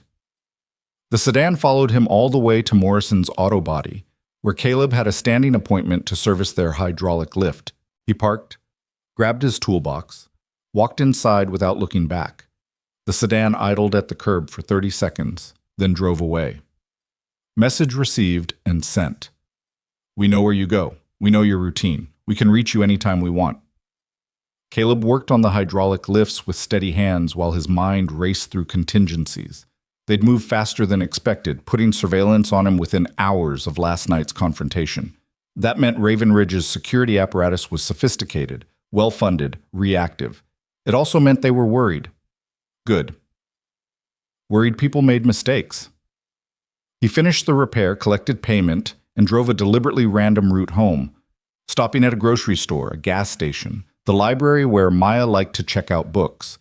Each stop gave him a chance to check for tails, to see if they'd assigned multiple vehicles or were relying on digital tracking. By the time he pulled into his apartment complex, Caleb had identified 3 possible surveillance points and confirmed his car had a GPS tracker. Amateur work, magnetic case slapped under the rear bumper, probably installed while he was in the cafe with Nora. He left it in place. Better to know you're being tracked than to tip them off that you know. Inside his apartment, Caleb booted up his laptop, the old one, the encrypted system he'd maintained out of habit even after retiring from contract work. The USB drive slid into the port with a soft click. What he found in the next 2 hours made him want to put his fist through the wall. Nora hadn't exaggerated. If anything, she'd undersold the scope of Raven Ridge's negligence. The files contained hundreds of documents, emails between executives joking about acceptable loss rates, spreadsheets calculating the cost-benefit analysis of settling wrongful death suits versus making actual repairs, photographs of dangerous conditions deliberately left unaddressed. One email, dated 6 months before Sarah's death, made Caleb's vision blur with rage. Westbrook Apartments electrical system needs complete overhaul. Estimate $47K. Current building carries 2 large liability insurance. Wrongful death settlement average $400K. Recommend deferring maintenance until next fiscal year. If incident occurs, insurance covers exposure and we pocket the difference. They'd known. They'd calculated. They'd decided Sarah's life was worth less than $47,000. Caleb read every file, forcing himself to absorb the full scope of what Raven Ridge had done. Not just to Sarah, but to hundreds of tenants across dozens of properties. Children poisoned by lead paint. Raven Ridge knew about but chose not to remediate. Elderly tenants who died from carbon monoxide leaks maintenance had reported and executives had ignored. Families displaced when structural failures that had been documented for years finally collapsed. Each victim had a name, a story, a life reduced to a line item in a corporate risk assessment. By the time Caleb finished reading, by the time he'd absorbed the full weight of Raven Ridge's systematic, calculated indifference to human life, something inside him had shifted. He told himself he was doing this for Maya, to make the world safer for her. He told himself he was doing it for Sarah, to give her death meaning beyond a statistic. But sitting there in his quiet apartment, surrounded by evidence of industrial-scale negligence, Caleb realized he was doing it for a simpler reason, because it was unforgivable, and someone had to make them pay. His phone rang, the regular one, not the secure line. Unknown number. Caleb answered with the phone on speaker, recording automatically. Mr. Mercer. The voice was smooth, professional, with an undertone of menace. My name is Douglas Crane. I represent Raven Ridge Holdings. I believe you've involved yourself in a situation that doesn't concern you. And I believe you're calling to threaten me, Caleb said calmly. So let's skip the pleasantries. What do you want? A pause. Reassessment. Direct. I appreciate that. Very well. You interfered with our associates last night at La Mer. You've been seen meeting with Ms. Lane this morning. You're currently in possession of proprietary materials that were illegally obtained from our company. Interesting theory, hard to prove. We don't need to prove anything in court, Mr. Mercer. We simply need you to understand the consequences of continued involvement. Crane's voice dropped. You have a daughter. Maya, 7 years old, attends Riverside Elementary. Talented girl. Very good at origami, I understand. The threat was naked now, undisguised. Caleb's hands clenched, but his voice remained level. If anyone touches my daughter, if anyone so much as looks at her wrong, I will burn your entire organization to the ground. Such dramatic language. We're not threatening your daughter, Mr. Mercer. We're simply reminding you that you have much to lose. Ms. Lane is a troubled journalist who fabricated sources and is now lashing out at innocent corporations. You're a widowed father with a successful small business and a child who depends on you. Why would you risk all of that for someone you barely know? Because unlike you, I value human life over profit margins. How noble, Crane's tone turned mocking. But nobility doesn't pay rent, Mr. Mercer. It doesn't feed children or keep them safe. Walk away. Convince Ms. Lane to abandon her vendetta, and we'll forget this entire unfortunate incident. And if I don't, then we'll be forced to take additional measures to protect our interests, measures that would be regrettable for everyone involved. The call ended. Caleb sat motionless, processing. They'd moved from surveillance to direct contact within hours. That meant Nora's story had them genuinely frightened, which meant the evidence was even more damaging than he'd realized. It also meant they'd escalate soon. He had 3 hours before Maya got out of school. 3 hours to make copies of the USB drive, secure the evidence in multiple locations, and set up protocols to ensure that if anything happened to him or Nora, the files would still go public. Caleb got to work. By the time he pulled up to Riverside Elementary, he'd hidden copies of the evidence in 4 separate locations. A safety deposit box under a false name, encrypted cloud storage with dead man switches, physical copies with a lawyer who specialized in whistleblower cases, and one final backup with an old contact from his contractor days who asked no questions and forgot nothing. If Raven Ridge wanted to bury this, they'd need to kill everyone simultaneously, and Caleb had made sure that was impossible. Maya came running out of school with her backpack bouncing, her face lit with uncomplicated joy. "Daddy, Connor apologized for pulling my hair and gave me his chocolate pudding at lunch." "That's great, sweetheart." Caleb buckled her in, his hands gentle despite the violence humming through his veins. "Good day otherwise?" "We learned about fractions, and Mrs. Peterson said my book report was excellent." She pulled out a folder covered in star stickers. "Can we get ice cream to celebrate?" Caleb looked at his daughter, her innocent smile, her trust that the world was fundamentally safe because her father made it so, and felt the weight of his decision settle over him like concrete. Ice cream sounds perfect. They went to the parlor 3 blocks from their apartment, Maya chattering about fractions, and Connor and the science fair project she wanted to do on butterflies. Normal, perfect. The childhood Sarah had wanted for her, unmarred by the darkness Caleb had spent years fighting. And he would keep it that way, no matter what it cost. His phone buzzed, Text from the secure line, from Nora, followed to tech shop. 3 different cars. They're serious. Caleb typed back, new protocol. Move locations every 4 hours. List of safe addresses coming. Do not go home. Where do I go? Anywhere they don't expect. Library, museum, church, public places with cameras and crowds. I'll set up proper shelter by tonight. Maya was showing him her star-covered folder, explaining each sticker's significance. Caleb smiled, nodded, gave her his full attention while his mind ran through tactical scenarios and contingency plans. This was the life now. Split attention, divided focus. Dad by day, something harder by night. He could manage it. He'd done harder. They finished their ice cream. Drove home. Started homework at the kitchen table while Caleb made dinner. Spaghetti with marinara, Maya's favorite. The evening unfolded with reassuring routine, normal and safe. But when Maya was asleep, when the apartment was quiet and dark, Caleb sat at his laptop and opened a secure communication channel he hadn't accessed in 3 years. The message was simple. Need consultation on corporate security breach. Target has significant resources and no legal boundaries. Advise. The response came within minutes.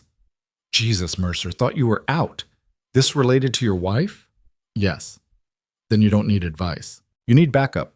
What do you need? Caleb stared at the screen, at the offer from a man he'd worked with in a dozen hostile situations. Someone who understood the kind of fight he was walking into. Information. Raven Ridge Holdings security apparatus. Who they hire, what protocols they follow, where they're vulnerable. Give me 24 hours. And Mercer? Watch your 6. Corporate types fight dirty. Already figured that out.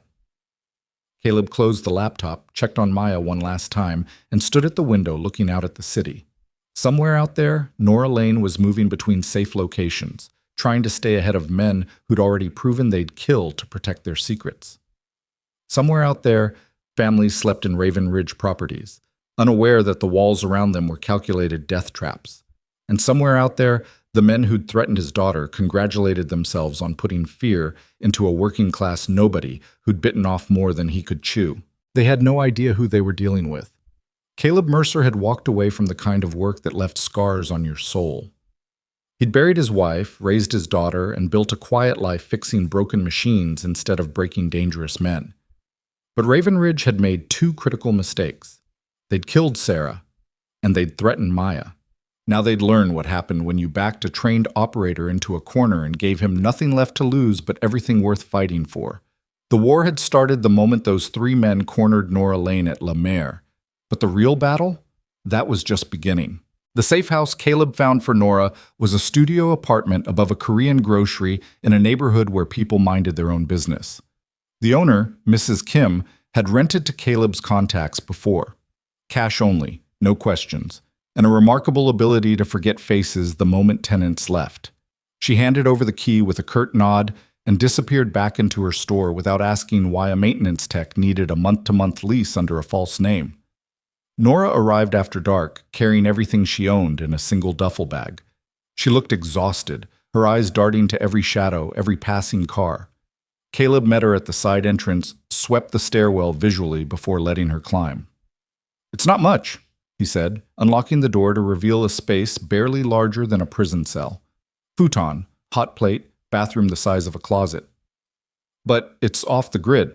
No lease in your name, no digital footprint, paid in cash through a shell contact they can't trace. Nora dropped her bag and sank onto the futon. "It's perfect. At this point, I'd sleep in a dumpster if it meant they couldn't find me." "They won't find you here." Caleb set a bag on the counter. Prepaid phones, protein bars, bottled water, a first aid kit. "But you need to follow protocols. No personal devices, no contact with anyone from your old life, no patterns they can predict." "I know. You've told me 3 times. I'll tell you 30 more if it keeps you alive." He pulled out one of the phones, already programmed with essential numbers. "This is your lifeline. My secure number, emergency services, and 3 safe contacts who can get you out if something goes wrong." Nora took the phone, her fingers trembling slightly. "How long do I have to live like this?" "Until we go public with the evidence. Until Raven Ridge's lawyers are too busy defending criminal charges to come after you." Caleb sat on the futon's edge. careful to maintain professional distance. I've been reviewing the files. What you have is devastating, but raw evidence isn't enough. We need a strategy to release it in a way that creates maximum impact and minimum opportunity for suppression. I've thought about that. Nora pulled out her new laptop, opened a document covered in notes. Traditional journalism is out. No outlet will touch it while I'm suspended, and even if they did, Raven Ridge would bury it in legal motions before publication. We need something faster, harder to contain. What are you thinking? Simultaneous release across multiple platforms. Send the files to every major news organization, every federal regulatory agency, every congressional oversight committee. Flood the system so completely that Raven Ridge can't plug all the leaks at once. Caleb considered it. That's a shotgun approach. Effective for spread, but lacks focused narrative. The story gets fragmented. Each outlet picks the sensational bits. The full scope gets lost.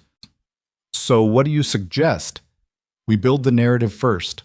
A comprehensive document that walks readers through exactly what Raven Ridge did, who knew about it, and how many people died or suffered because of their decisions. Then we release that document alongside the raw evidence, giving journalists and investigators a roadmap they can follow. Nora's eyes lit with professional recognition. A whistleblower's dossier, like what got Theranos shut down, or brought down Enron. Exactly. Make it impossible to ignore, impossible to misconstrue. Names, dates, specific incidents with documentation. Turn the victims from statistics into people. People like Sarah. The name hung between them, heavy with shared purpose. Caleb nodded slowly. People like Sarah and Marcus Chen and every tenant who trusted that the buildings they lived in were safe because surely no company would be evil enough to knowingly put lives at risk for profit. Nora was already typing, her fingers flying across the keyboard. I'll start drafting tonight. I have most of the victims' stories already researched. I just need to organize them into a coherent narrative structure. Not tonight, Caleb said firmly. Tonight you eat something that isn't a protein bar. You sleep for more than 4 hours, and you let your nervous system recover from 72 hours of constant stress. Tomorrow, we work. But, Nora. He waited until she looked at him. Exhausted people make mistakes. Mistakes get people killed. You're no good to this investigation if you burn out before we finish. She wanted to argue. He could see it in the set of her jaw, but eventually she closed the laptop. Fine, but first thing tomorrow. First thing tomorrow, Caleb agreed. He stood, moved toward the door. Keep this locked. Don't open it for anyone except me, and only after I use the knock pattern. He demonstrated. 3 quick, 2 slow, 1 quick. Anyone else, you go out the fire escape and run. You really think they'll find me here? I think they're motivated, well-funded, and increasingly desperate. That's a dangerous combination. He paused at the threshold. One more thing. I'm going to be harder to reach for the next few days. I need to set up additional safeguards for Maya, make arrangements in case something happens to me. Nora's face went pale. You think they'll come after you directly? They already called and threatened my daughter. Next step is following through. Caleb kept his voice matter-of-fact, refusing to give fear any oxygen. But I've handled worse threats from better operators. Raven Ridge's security team is corporate, which means they're used to intimidation working. They're not prepared for someone who won't back down. How can you be so calm about this? Because panic is useless. Planning is useful. He gave her a slight smile. Get some rest, Miss Lane. The real work starts tomorrow. He left her there, locked in her safe house, surrounded by evidence of corporate evil and the weight of bringing it to light. The drive home took him through neighborhoods where lights glowed warm in windows, where families sat down to dinner and children did homework at kitchen tables. Normal life, continuing oblivious while 2 people prepared to wage war against a corporation that treated human beings as acceptable losses. Caleb's phone buzzed halfway home. The secure line. Text from his old contact, Raven Ridge Security equals Titan Strategic Solutions. Ex-military contractors but corporate side. Specialize in intimidation and intelligence gathering, not wet work. Vulnerable through their predictability. They follow corporate protocol even when going dirty. Files attached. The attached files painted an interesting picture. Titan Strategic Solutions employed 43 operatives in the city, most of them former military or law enforcement who'd transitioned to corporate security. They were good at surveillance, excellent at legal intimidation, skilled at making problems disappear through pressure and paperwork. But they weren't prepared for actual combat. They were guard dogs trained to bark loud and bite occasionally, not wolves bred for the hunt. That gave Caleb an edge. Maybe a small one, but in this kind of fight, small edges made the difference between winning and dying. He pulled into his parking lot and spotted the gray sedan immediately. Different car than this morning, but same energy. They weren't even trying to hide anymore. The message was clear. We're watching. We know where you live. We can reach you anytime. Caleb walked past the sedan without looking at it, climbed the stairs to his apartment, checked every lock twice. Maya was asleep at her friend Jen's place across the hall, a sleepover she'd been excited about for weeks. Mrs. Patterson, Jen's mother, was a former Marine who'd served 2 tours in Iraq and now worked as a trauma nurse. She didn't know the specifics of what Caleb was dealing with, but when he'd asked if Maya could stay over for a few nights, she'd read between the lines. "Someone giving you trouble?" she'd asked, her voice carrying the flat competence of someone who'd seen real threats and knew how to handle them. "Maybe. Probably nothing, but I'd feel better if Maya was somewhere I know she's safe." Mrs. Patterson had studied him with knowing eyes. "She can stay as long as you need, and if anyone comes around asking questions or making me uncomfortable, I'll call you first and the police second." "Thank you. We look out for our own in this building, Caleb. You need backup. You've got it." Now, alone in his apartment with surveillance parked outside and his daughter safely elsewhere, Caleb allowed himself to feel the full weight of what he'd taken on. He was one man with rusty skills and limited resources, going up against a corporation with infinite legal firepower and a demonstrated willingness to kill. The smart move would be to walk away. Convince Nora to give the evidence to the FBI, let federal investigators handle it, keep his head down and his daughter safe. But the smart move wouldn't bring Sarah justice. Wouldn't save the families currently living in Raven Ridge death traps. Wouldn't stop Douglas Crane and men like him from calculating that human lives were worth less than quarterly profits. Sometimes the smart move wasn't the right move. Caleb opened his laptop and started writing his own document, not a narrative like Nora's, but a tactical assessment. Every Raven Ridge executive named in the files, their positions, their vulnerabilities.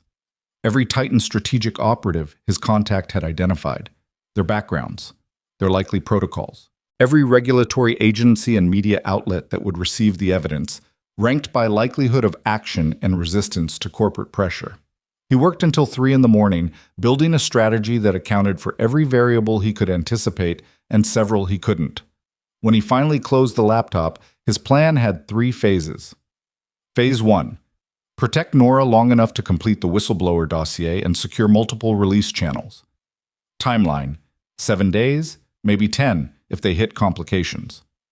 Phase 2. Coordinate simultaneous release to maximum impact targets while ensuring physical safety for everyone involved. Timeline: 1 day, executed with military precision. Phase 3. Survive the aftermath while federal investigators and public outrage destroyed Raven Ridge from the inside out. Timeline: unknown, but likely months of legal battles and retaliation attempts. It wasn't a perfect plan. Perfect plans required resources Caleb didn't have and guarantees the universe didn't give, but it was workable, adaptable, and accounted for the reality that Raven Ridge would fight back with everything they had. He slept for 3 hours, dreamless and deep, the sleep of a soldier before battle. When his alarm went off at 6, he was already awake, his body remembering rhythms from another life. The morning routine was careful, methodical. Check apartment for signs of intrusion, negative. Check vehicle for tampering, tracker still in place, no other modifications. Scan surroundings for surveillance. Gray sedan gone, but a panel van parked across the street had 2 occupants and opaque rear windows. They were getting bolder. Good. Bold meant confident, and confident meant vulnerable to surprise. Caleb drove to meet Nora at a different location, a public library downtown, chosen for its security cameras and constant foot traffic. She was waiting in his reference section, her laptop hidden behind a stack of books on municipal building codes. "I couldn't sleep," she said without preamble. "Ended up working until 5. Look at this." She turned the screen toward him. The document was extraordinary. 130 pages of meticulously researched narrative, weaving together victim stories, corporate communications, and regulatory failures into a devastating portrait of systematic negligence. Sarah's story occupied 4 pages near the middle, her death contextualized within a pattern of calculated indifference. Caleb read his wife's section twice, his jaw clenched against the rage threatening to surface. Nora had done justice to Sarah's memory, presenting her as more than a casualty, as an artist, a mother, a person whose absence left a hole in the world that no settlement could fill. "It's good," he said quietly. "Really good. This will matter." "You think so?" Nora's uncertainty was raw. "I keep second-guessing everything. Is it too emotional? Not emotional enough? Will people care about apartment building violations when there's so much other news competing for attention? They'll care because you made them care. You gave them names and faces and stories instead of statistics." Caleb scrolled through the rest of the document. "But we need to tighten the executive culpability section. Right now it reads like institutional failure. We need to make it personal, show that specific people made specific decisions knowing specific consequences."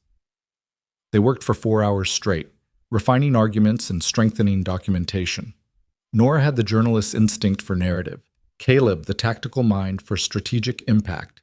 Together they turned her draft into something sharper, harder, impossible to dismiss as the rantings of a disgraced reporter. Around noon, Nora's stomach growled loudly enough to make them both laugh. "When did you last eat actual food?" Caleb asked. "Protein bar for breakfast.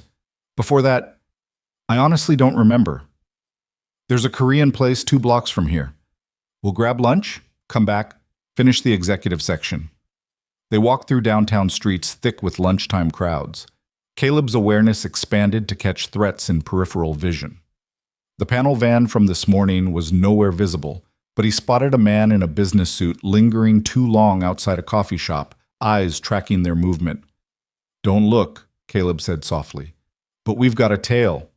30 yards back, gray suit, pretending to check his phone. Nora's step faltered. "Should we?" "Keep walking. Normal pace. We're just 2 people getting lunch." He guided her into the Korean restaurant, chose a table with clear sight lines to both entrances. "They want us to know we're being watched. It's psychological pressure." "Well, it's working." Nora's hand shook as she opened the menu.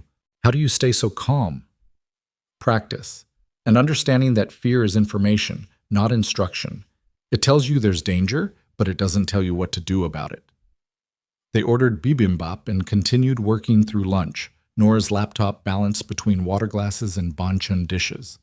The man in the gray suit walked past the restaurant twice, each time glancing through the window with practiced casualness. "He's not very subtle," Nora observed. "He's not trying to be. Subtle is for when you don't want the target to know you're there. This is about making sure we know, making sure we feel watched every second." Caleb took a deliberate bite of his rice. "Standard intimidation tactics. They're hoping the pressure breaks you before we finish the dossier." "What if it does?" "It won't. You've come too far, sacrificed too much. You'll finish this because the alternative is letting them win, and I don't think you're built to quit." Nora met his eyes across the table. "You barely know me." "I know enough. I know you kept investigating even after they threatened you. I know you protected your source's identity even when it cost you your job. I know you're here right now instead of hiding somewhere safe and hoping this blows over." He set down his chopsticks. "That's not someone who breaks easily." They finished lunch and returned to the library, spending another 3 hours polishing the document until it gleamed with prosecutorial precision. By mid-afternoon, they had something ready for distribution, a complete narrative of Raven Ridge's corruption, backed by irrefutable evidence and structured for maximum legal and public impact. "Now comes the hard part," Nora said, saving the final version to an encrypted drive. "Getting this to people who'll actually do something with it." Caleb had been thinking about distribution for days. "We need 3 types of recipients. First, journalists at outlets too big to ignore or intimidate. New York Times, Washington Post, ProPublica. Second, federal agencies with enforcement power, Justice Department, HUD, OSHI. Third, elected officials who can apply political pressure, state attorneys general, congressional committee chairs, city council members with oversight. That's a lot of people to coordinate simultaneous release.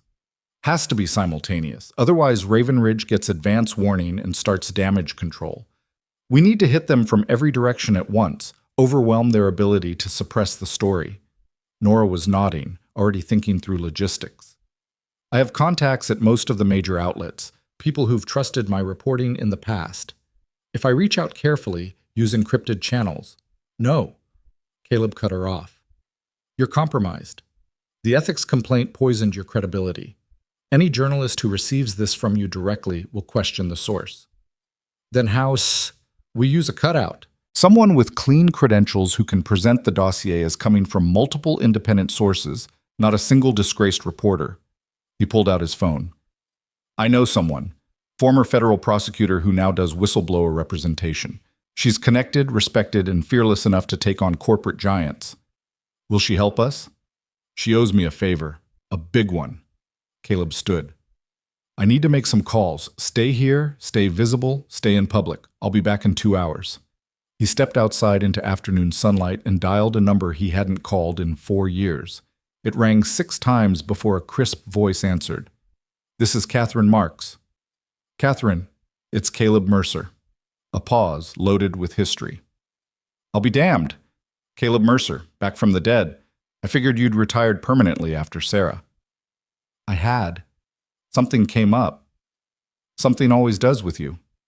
Her tone shifted, professional now. What do you need? Remember that favor you said you'd owe me until the end of time? The Prescott case. You saved my witness when my own security team failed. I remember. I'm calling it in. I need you to be the public face on a whistleblower case. Major corporate negligence, dozens of deaths, evidence that'll trigger federal investigations and probably congressional hearings. Catherine didn't hesitate. Send me what you have. If it's solid, I'm in. It's solid. And Catherine? The corporation we're going after, they don't play nice. They've already put one source in the hospital and threatened my daughter. Then we'd better make sure we hit them so hard they can't hit back. Her voice was steel wrapped in velvet. Send me everything. I'll start reaching out to my contacts at Justice and HUD, get them primed for what's coming. Caleb felt something loosen in his chest. The first ally with institutional power, someone who could navigate the legal and political channels he couldn't access. Thank you. Thank me by keeping yourself and your source alive until we go public. I can't prosecute a case if all the witnesses are dead. They arranged secure transfer protocols and ended the call. Caleb stood on the library steps, watching traffic flow past, cataloging faces and vehicles out of habit. The gray suit was gone, but a woman in athletic wear had been stretching at the same bus stop for 15 minutes, her attention drifting too often toward the library entrance. They were everywhere, watching, waiting, hoping intimidation would do the work violence required.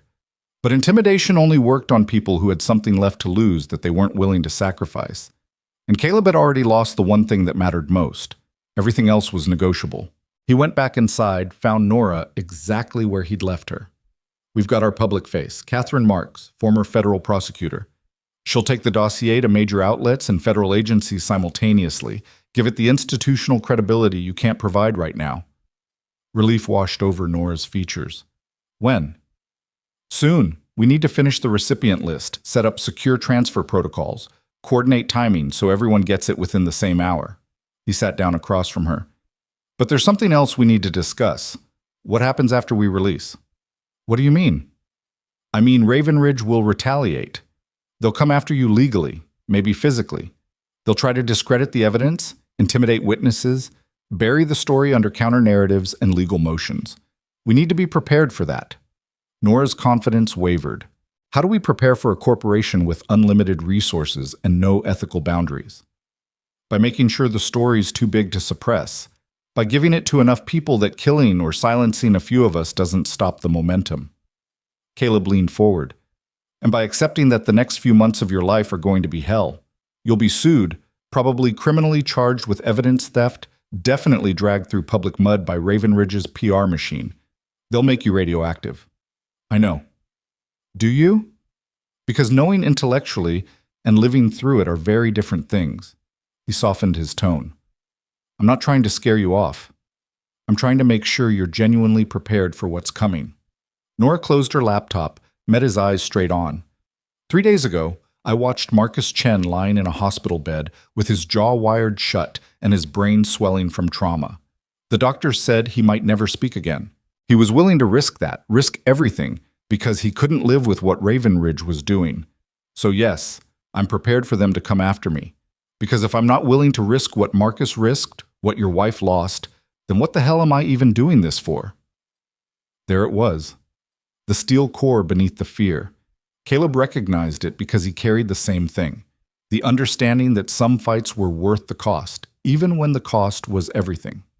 Okay, he said simply. Then let's finish this. They worked until the library closed at 8, finalizing the recipient list and transfer protocols. Catherine Marks would handle the major media outlets and federal agencies. A network of tenant rights organizations would receive copies to mobilize grassroots pressure. 3 separate law firms specializing in class action suits would get the evidence simultaneously, creating a legal assault Raven Ridge couldn't defend on all fronts. By the time they left the library, they had a plan that would hit Raven Ridge from 18 different directions within a 6-hour window, creating a cascade of public exposure and legal jeopardy that no amount of corporate lawyers could contain. Caleb walked Nora back to her safe house, taking a deliberately circuitous route to shake surveillance. They didn't talk much. The weight of what they were about to do settled over them like armor, heavy but necessary. At the studio apartment door, Nora turned to face him. After we release this, after everything hits, what happens to you? I go back to being a maintenance tech, raise my daughter, hope the attention dies down before someone decides I'm worth eliminating. That's not a plan. That's a prayer. Sometimes prayers are all we have. He gave her a tired smile. Get some sleep. Tomorrow, we start the end game. Caleb made it home just after 9, exhausted and wired in equal measure. Maya was still at Mrs. Patterson's, safer there than here, with surveillance watching his every move. He hated being separated from her, hated that his decisions had put her in a position where hiding at a neighbor's was necessary, but keeping her close would only put her in more danger. And if Raven Ridge decided to escalate to violence, Caleb needed to be free to respond without worrying about his daughter being caught in the crossfire. His phone rang. Regular line this time, not secure. He didn't recognize the number but answered anyway. Mr. Mercer, Douglas Crane's smooth voice filled the silence. I hope you've had time to reconsider your involvement in Ms. Lane's crusade. I've had time to review every document she has. You people are monsters. Strong language. We're business people making difficult decisions in a complex regulatory environment, but I didn't call to debate ethics. Crane's voice hardened. I called to offer you one final opportunity to walk away. Convince Ms. Lane to abandon her vendetta, return the stolen materials, and we'll forget this entire unfortunate incident. That's the second time you've offered me that deal, which tells me you're scared. We're concerned about protecting our reputation from baseless accusations. Baseless? Caleb's laugh was bitter. You have internal emails literally calculating my wife's monetary value as a wrongful death settlement. You have photographs of violations you chose not to fix. You have testimony from inspectors you bribed. That's not baseless. That's evidence of systematic negligent homicide. Strong words from a man with limited legal understanding. Those documents were illegally obtained and won't be admissible in any legitimate proceeding. Maybe not in court, but they'll be admissible in the court of public opinion. And when every major news outlet runs stories about how Raven Ridge knowingly let people die to save money, when federal investigators start serving subpoenas, when tenants file class action lawsuits, your admissibility arguments won't mean much. Silence on the other end. Caleb had surprised him, shown knowledge of legal and public relations strategy that contradicted the simple maintenance tech image. You're smarter than you look, Mr. Mercer, which makes you more dangerous. Crane's voice dropped to something darker. Also more vulnerable. Smart people think they can outmaneuver threats. They forget that sometimes the simplest solution is the most effective. Are you threatening me again? I'm stating facts. You have a daughter, a business, a life built on stability and routine. All of that could disappear very quickly if you continue down this path. Then make it disappear. Caleb's voice went cold. the tone he'd used in briefings before high-risk operations. Come after me directly. Skip the intimidation and psychological pressure. Let's see what happens when you stop threatening and start acting. Careful what you wish for. I'm not wishing, I'm daring. You've been watching me for days, following my routine, making sure I know you're there, but you haven't done anything except talk, which tells me either you're not authorized for direct action or you're afraid of what I might do if you escalate. Another pause, longer this time. You're former military. Former lots of things. That explains the confidence. It doesn't change the outcome. We have resources you can't imagine, Mr. Mercer. Legal teams, security personnel, political connections. You're one man with a toolbox and outdated training. One man with nothing left to lose and everything to gain by watching your corporation burn. Think about which of us should be more worried. Caleb ended the call before Crane could respond. His hands were shaking, not with fear, but with adrenaline. He'd just painted a target on himself, challenged them to escalate, dared them to try violence instead of intimidation. It was a calculated risk. If they came after him directly, if they moved from threats to action, it would prove desperation. And desperate organizations made mistakes. But if they accepted his challenge, if they sent Titan strategic operatives to eliminate a problem that wouldn't go away quietly, then Caleb had just put himself in the position of either defending his life or dying trying. Sarah's photo watched him from across the room. He could almost hear her voice, equal parts exasperated and proud. You're doing that thing again, the thing where you decide someone needs to pay and you make yourself the weapon that extracts payment. Yeah, Caleb said to the empty apartment. I'm doing that thing again, but this time it matters. This time it's for you. He checked his watch. 72 hours until Catherine Marks would begin coordinating the simultaneous release of the dossier. 72 hours to keep Nora safe, keep Maya protected, and prepare for whatever Ravenridge threw at them when they realized intimidation had failed. 72 hours until Sarah's death stopped being a statistic and became part of a story that would bring down the people who'd killed her. Caleb opened his laptop one more time, pulling up the tactical assessment he'd built. Time to add a new section. Contingency plans for when Ravenridge stopped making threats and started making bodies disappear. Outside, the city hummed with oblivious life. Inside, a widowed father prepared for war against an enemy that counted human lives in spreadsheets and considered death an acceptable cost of business. The endgame was coming, and Caleb Mercer intended to make sure that when it arrived, he was ready. The attack came on the second night, precisely when Caleb's tactical assessment had predicted it would. He was walking back from checking on Nora at the safe house, taking his usual circuitous route through the neighborhood's quieter streets. The panel van appeared at the intersection ahead, blocking his path forward. A sedan pulled up behind, boxing him in. Classic containment formation, executed with professional precision. 3 men emerged from the van. Caleb recognized the younger one from Lemaire, the muscle who'd wanted to throw punches that night, but had been held back by Silverhair's caution. Tonight, there was no Silverhair to restrain him, no witnesses with cameras, no glittering restaurant to impose civilized boundaries. Just a dark street, 3 trained operatives, and 1 maintenance tech who'd made himself too much of a problem to ignore. Mr. Mercer. The leader was older, military bearing evident in his posture. Ex-Special Forces, Caleb's trained eye assessed, probably Army Rangers or Marine Recon. You've been warned multiple times to back away. You chose not to listen. Caleb stopped walking, hands loose at his sides, weight balanced. His heart rate stayed steady, 48 beats per minute, the physiological calm his body remembered from situations where panic meant death. So Ravenridge graduates from threats to violence. That's going to look great in the federal investigation. There won't be an investigation. You're going to have an unfortunate accident. Slip and fall, maybe a mugging gone wrong. These things happen in the city. The leader gestured, and the other 2 men spread out, flanking positions. We can make this easy or hard, Mr. Mercer. Your choice. Before we start, I need you to understand something. Caleb's voice was conversational, almost friendly. I spent 12 years training people like you how to handle high-risk situations without them turning into bloodbaths. I know every move you're about to make before you make it, every tactical decision you think gives you advantage. And I've spent the last 72 hours preparing for exactly this scenario.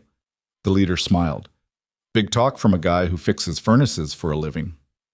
Fixing furnaces is what I do now. What I did before, Caleb shrugged. Well, you're about to find out. They moved simultaneously, the younger one rushing from the left while the third operative circled right. Textbook pincer movement, designed to divide attention and create openings. It would have worked on a civilian. Caleb wasn't a civilian. He sidestepped the younger man's charge with minimal effort, redirecting momentum with a palm strike that sent him stumbling into a parked car. The third operative came in with a baton, expandable steel, standard Titan strategic issue, swinging for Caleb's knee. Caleb caught the strike on his forearm, absorbing impact across muscle rather than bone, and drove his elbow into the man's solar plexus with surgical precision. The operative went down gasping, baton clattering to the pavement. 5 seconds. 2 men neutralized. The leader's smile disappeared. Last chance to walk away, Caleb said, breathing steady. Call your employer, tell them physical intimidation failed, recommend they cut their losses and prepare for the legal battle that's coming. The leader pulled a tactical knife, military issue, the kind designed for combat rather than utility. They're paying me to solve a problem. I don't get paid if I walk away. You don't get paid if you're in the hospital either. They circled each other, professional combatants sizing up capabilities. The younger operative was recovering, pushing himself up from the car. The third man was still down, trying to remember how to breathe. Caleb's tactical mind ran probabilities. He could disable the leader, probably without permanent damage, but the younger one would rejoin the fight before he finished. 2-on-1 odds against trained operatives, in a street with limited escape routes and backup units possibly inbound. Bad situation. Survivable, but bad. The leader feinted high, went low with the knife. Caleb twisted, felt the blade slice through his jacket without reaching skin, and delivered a palm strike to the man's jaw that snapped his head back. The leader staggered but didn't go down, training and conditioning keeping him in the fight. Then the younger operative grabbed Caleb from behind, pinning his arms. The leader recovered, knife coming up for a thrust to the abdomen. Caleb drove his heel down onto the younger man's instep, felt small bones crack, used the moment of shocked pain to break the hold and spin away. The knife meant for his stomach caught his shoulder instead, a glancing cut that burned but didn't disable. Blood soaked his shirt. The younger man was hopping on one foot, cursing. The leader was breathing hard, reassessing. You're better than your file suggested, the leader admitted. But you're also bleeding. Keep fighting and you'll pass out from blood loss in about 4 minutes. Or you can get in the van, we have a conversation with our employer, and maybe you walk away from this. We both know that's a lie. Caleb's shoulder was on fire, but he kept his stance solid. Your employer doesn't want conversation. He wants me silenced permanently. True, but the alternative is dying in this street. The leader adjusted his grip on the knife. At least in the van, you have a chance to negotiate. The sound of an engine made them all turn. A car was approaching, headlights cutting through the dark. The leader swore, gestured sharply to his men. Abort! We'll finish this another time. They retreated to the van with professional speed, the injured operative helped by his companions. 30 seconds later, they were gone, leaving Caleb alone on the dark street with blood running down his arm and adrenaline still singing through his veins. The approaching car pulled up beside him. Mrs. Patterson leaned out the driver's window, her nurse's assessment taking in his injury with clinical efficiency. Get in, she ordered. I saw them box you in from my apartment window. Figured you might need extraction. Caleb climbed into the passenger seat, his legs suddenly unsteady now that the immediate threat had passed. Maya is asleep at my place, safe and sound, has been all evening. Mrs. Patterson was already driving, taking turns with the confident aggression of someone who'd learned defensive driving in military convoys. We're going to the emergency room. Can't. Questions, reports, paper trail. Then we're going to my apartment where I'm going to clean that wound and stitch it with my field kit, because whatever trouble you're in, you clearly can't afford official documentation. She glanced at him. But after I patch you up, you're going to tell me what the hell is going on. Deal? Caleb managed a weak smile. Deal. Mrs. Patterson's apartment was organized with military precision, first aid kit already laid out on the kitchen table, suture materials sterilized, lighting positioned for minor surgery. She'd been prepared before she'd even driven out to find him. Shirt off, she instructed, scrubbing her hands. This is going to hurt. It did. The knife had sliced through muscle without hitting major blood vessels. Lucky, considering where it could have gone. Mrs. Patterson cleaned the wound with the methodical efficiency of someone who'd done field medicine under fire, her hand steady as she prepared the sutures. You want local anesthetic? No, need to stay sharp. Caleb gritted his teeth. Just do it. She worked in silence, placing stitches with practiced precision. The pain was clarifying, burning away the last vestiges of adrenaline and leaving cold tactical clarity in its wake. 16 stitches, Mrs. Patterson announced, applying bandages. You'll need antibiotics and someone to check this in 48 hours. And before you say you can't go to a doctor, I'll do it.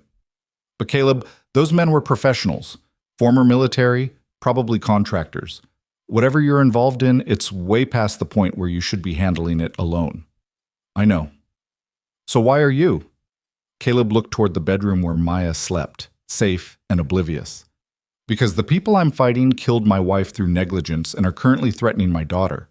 Because if I don't stop them, they'll keep killing people and facing zero consequences. Because I'm the only one with the skills and motivation to actually make them pay. Mrs. Patterson studied him with the frank assessment of a fellow veteran. You're not just a maintenance tech. Not anymore. Maybe not ever. He pulled his torn shirt back on carefully. I used to train security contractors in de-escalation and crisis management, worked high-risk situations for 12 years before Sarah died. Then I walked away from all of it because I couldn't save the person who mattered most. And now you're back in because someone needs saving again. Something like that. She handed him antibiotics from her kit. 3 times daily with food. If you develop a fever or the wound shows signs of infection, you call me immediately. And Caleb, you need backup on this. Whatever war you're fighting, you don't have to fight it alone. I appreciate that, but I can't ask civilians to. I did 2 tours in Iraq as a combat medic.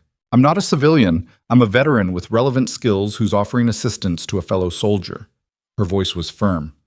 So stop with the lone wolf routine and accept help when it's offered. Caleb wanted to refuse, wanted to keep the danger contained to himself and Nora, but the reality was that his shoulder would limit his mobility for at least a week. And if Raven Ridge escalated again, he might not be able to protect both himself and Nora simultaneously. Okay, he said quietly, but understand what you're signing up for. The corporation I'm going after has unlimited resources and no ethical boundaries. They've already put one whistleblower in a coma and just tried to kill me in the street. If you help me, you become a target too. Good thing I'm harder to kill than I look. Mrs. Patterson's smile was sharp. What do you need? Maya. I need her somewhere they can't reach her. Somewhere I know she's absolutely safe while I finish this. Can you take her to your sister's place upstate, the one you mentioned last month? Rural New York, 40 acres, nearest neighbor 2 miles away. Yeah, I can do that. She was already thinking logistics. I'll call out sick from work, tell Maya's school it's a family emergency. We can leave first thing tomorrow morning. Relief crashed over Caleb like a wave. Thank you, God, thank you. Thank me by staying alive and winning whatever fight you're fighting. She stood, started clearing the medical supplies. Get some sleep. You look like hell, and you're going to need your strength for whatever comes next. Caleb dozed on Mrs. Patterson's couch, his body demanding rest despite his mind's insistence on running through tactical scenarios. When he woke 3 hours later, dawn was bleeding through the windows, and Maya was sitting cross-legged on the floor beside him, carefully folding paper cranes. Mrs. Patterson said you got hurt, she said without looking up, her small fingers working through the familiar creases. She said you're okay, but you need to rest. That's right, sweetheart.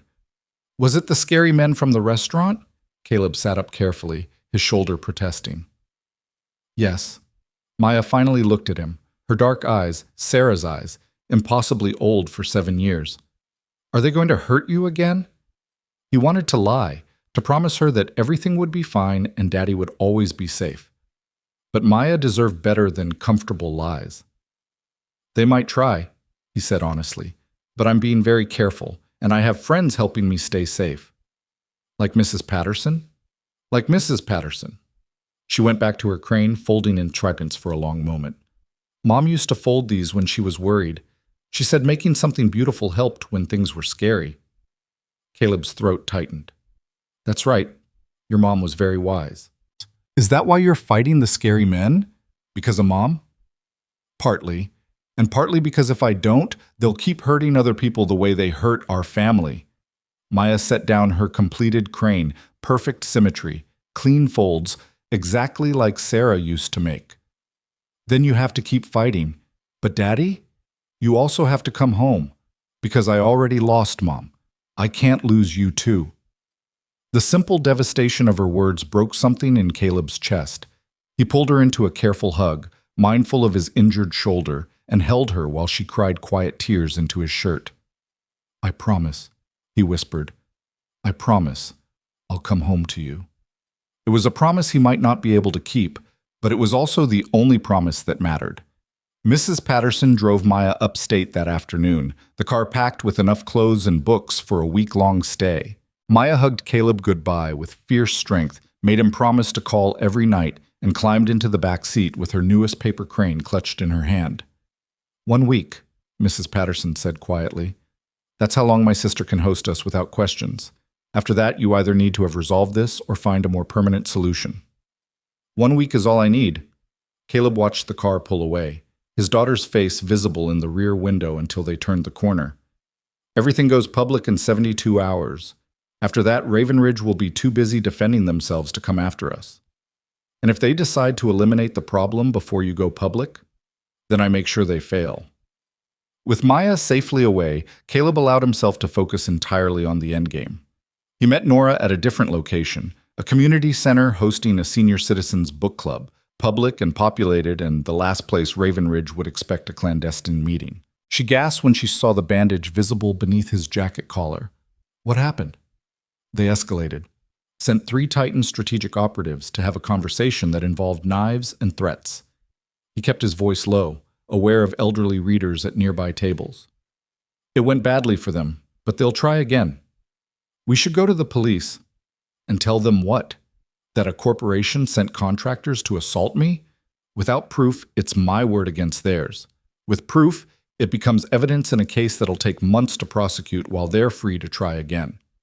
Caleb shook his head. Our timeline just accelerated. We can't wait 72 hours. We need to release everything now. Nora pulled out her encrypted phone. I can have the final dossier to Catherine Marks in 2 hours. But the coordinated release, all the recipients we identified, that takes time to set up. So we sacrifice perfect coordination for speed. Catherine sends it to the top-tier recipients immediately. Justice Department, major media outlets, congressional oversight. The secondary targets can receive it over the next 24 hours. What matters is getting it out before Raven Ridge can stop us. They're that close to eliminating us? They're desperate enough to try open violence on a city street. That means they've crossed a line internally, gotten authorization for whatever it takes to protect their interests. Next attempt won't be 3 guys with knives. It'll be something designed to eliminate both of us simultaneously and make it look accidental. Nora's hands trembled as she opened her laptop. Then let's make sure they don't get the chance. They worked for 90 minutes, Nora finalizing the dossier while Caleb coordinated with Catherine Marks via encrypted channels. The former prosecutor was initially resistant to the accelerated timeline, arguing that proper coordination would maximize impact. I understand the concern, Caleb typed, but the source is in immediate danger. We release now or risk losing everything to preemptive suppression. Catherine's response came after a long pause. All right, I'll start making calls. FBI first. They'll be most interested in the evidence of inspector bribery and fraud. Then Justice Department Civil Rights Division for the negligent homicide patterns. Major outlets get it simultaneously, with embargo until FBI confirms their opening investigation. That gives us legal validation before the story goes public. How long until the FBI responds? If the evidence is as strong as you claim, hours. They'll have agents interviewing witnesses by end of business today. Caleb felt the first stirring of hope. Do it. Nora hit send on the final dossier at 2:47 p.m. The file, 130 pages of narrative backed by thousands of pages of documentary evidence, transmitted through encrypted channels to Catherine Marks, who would begin the cascade of coordinated releases that would bring Raven Ridge Holdings to its knees. It's done, Nora whispered, staring at her screen. 3 months of investigation, 2 years of preliminary research, 6 months of living in terror, and it comes down to one button click. Not done, Caleb corrected. Started. Now we wait for the dominoes to fall. The first domino fell at 4:15 p.m. Catherine Marks called Caleb's secure line, her voice tight with professional excitement. FBI just confirmed they're opening an investigation. They're sending agents to interview you and your source today. Justice Department is reviewing for federal charges. And the Washington Post is running a front-page story tomorrow morning with the headline, Death by Spreadsheet, How Raven Ridge Holdings Put Profit Over Safety. Caleb closed his eyes, feeling 3 years of rage and grief finally finding productive outlet. Sarah's name? In the Post story, in the federal filing, in every document I sent. Sarah Mercer won't be forgotten, Caleb. Her death is going to change federal housing safety regulations and put executives in prison. Thank you, Catherine. Thank me by staying alive until this goes to trial. The FBI wants you in protective custody until they can secure testimony. Not yet. I need to make sure Nora's safe first, and I have my own security to arrange. He glanced at Nora, who was reading something on her laptop with growing disbelief. What is it? She turned the screen toward him. The New York Times website, breaking news banner, federal investigation launched into major property management firm. Documents suggest systematic safety violations. It's already public, she breathed. Someone at the FBI leaked it to the press before the official announcement. But Caleb's tactical mind immediately saw the implications. Which means Raven Ridge knows. They know the evidence is public. No federal investigators are involved. No, their window for preemptive action just slammed shut. Is that good or bad? Both. Good because they can't kill us and make the evidence disappear. It's already everywhere. Bad because cornered animals are the most dangerous kind. He stood, wincing as his shoulder protested. We need to move. Right now. If they're going to make a last desperate play, it'll be in the next few hours before federal protection gets organized. They left the community center through the back exit. Caleb's awareness expanded to threat assessment maximum. Every car, every pedestrian, every sightline and choke point cataloged and evaluated.